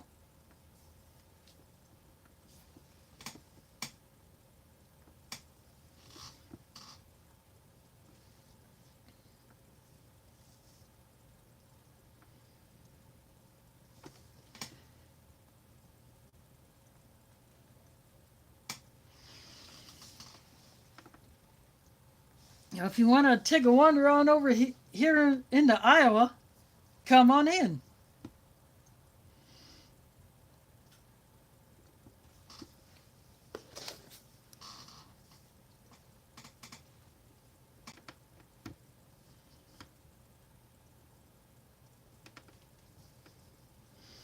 It's supposed to get colder here pretty soon.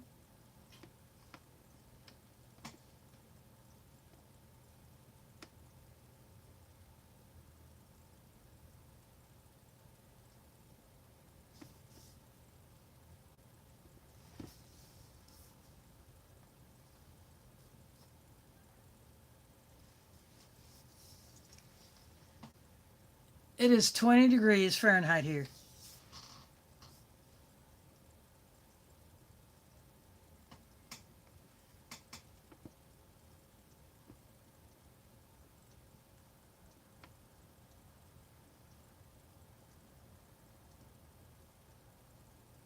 And we're supposed to get down to 14 degrees Fahrenheit.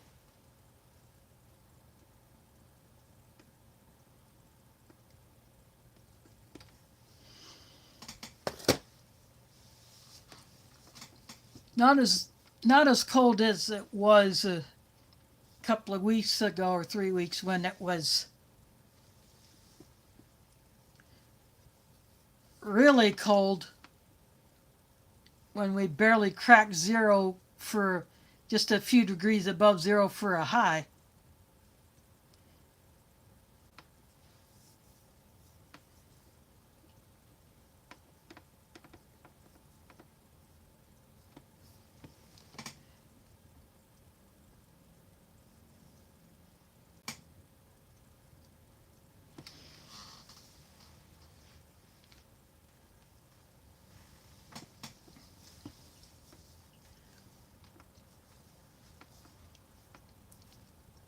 Yep, I may be hand washing all my wool socks.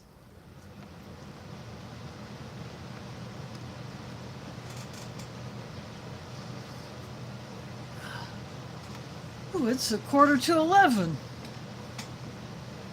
Been on here quite a while. I think it's probably time I go ahead and call this one good. I have nothing left here.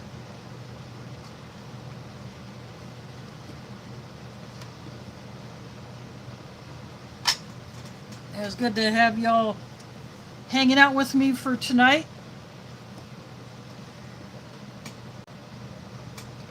Well, not maybe my longest, but not the longest stream on YouTube. Oh, heck no.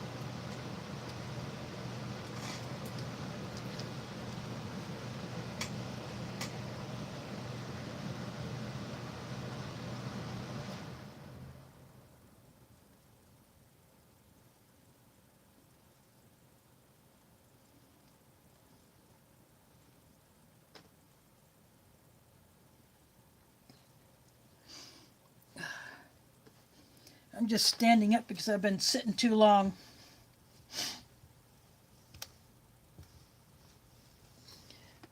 But I do want to thank you all for hanging out with me tonight. Yep, 3 hours, 46, almost 3 hours, 47 minutes. But it was awesome having you all coming in. I hope to see Well, next week when I come back, again, all of March, I will not be streaming because of Ramadan. But I will decide what I'm going to post up. I might pull the other Halal XMRE.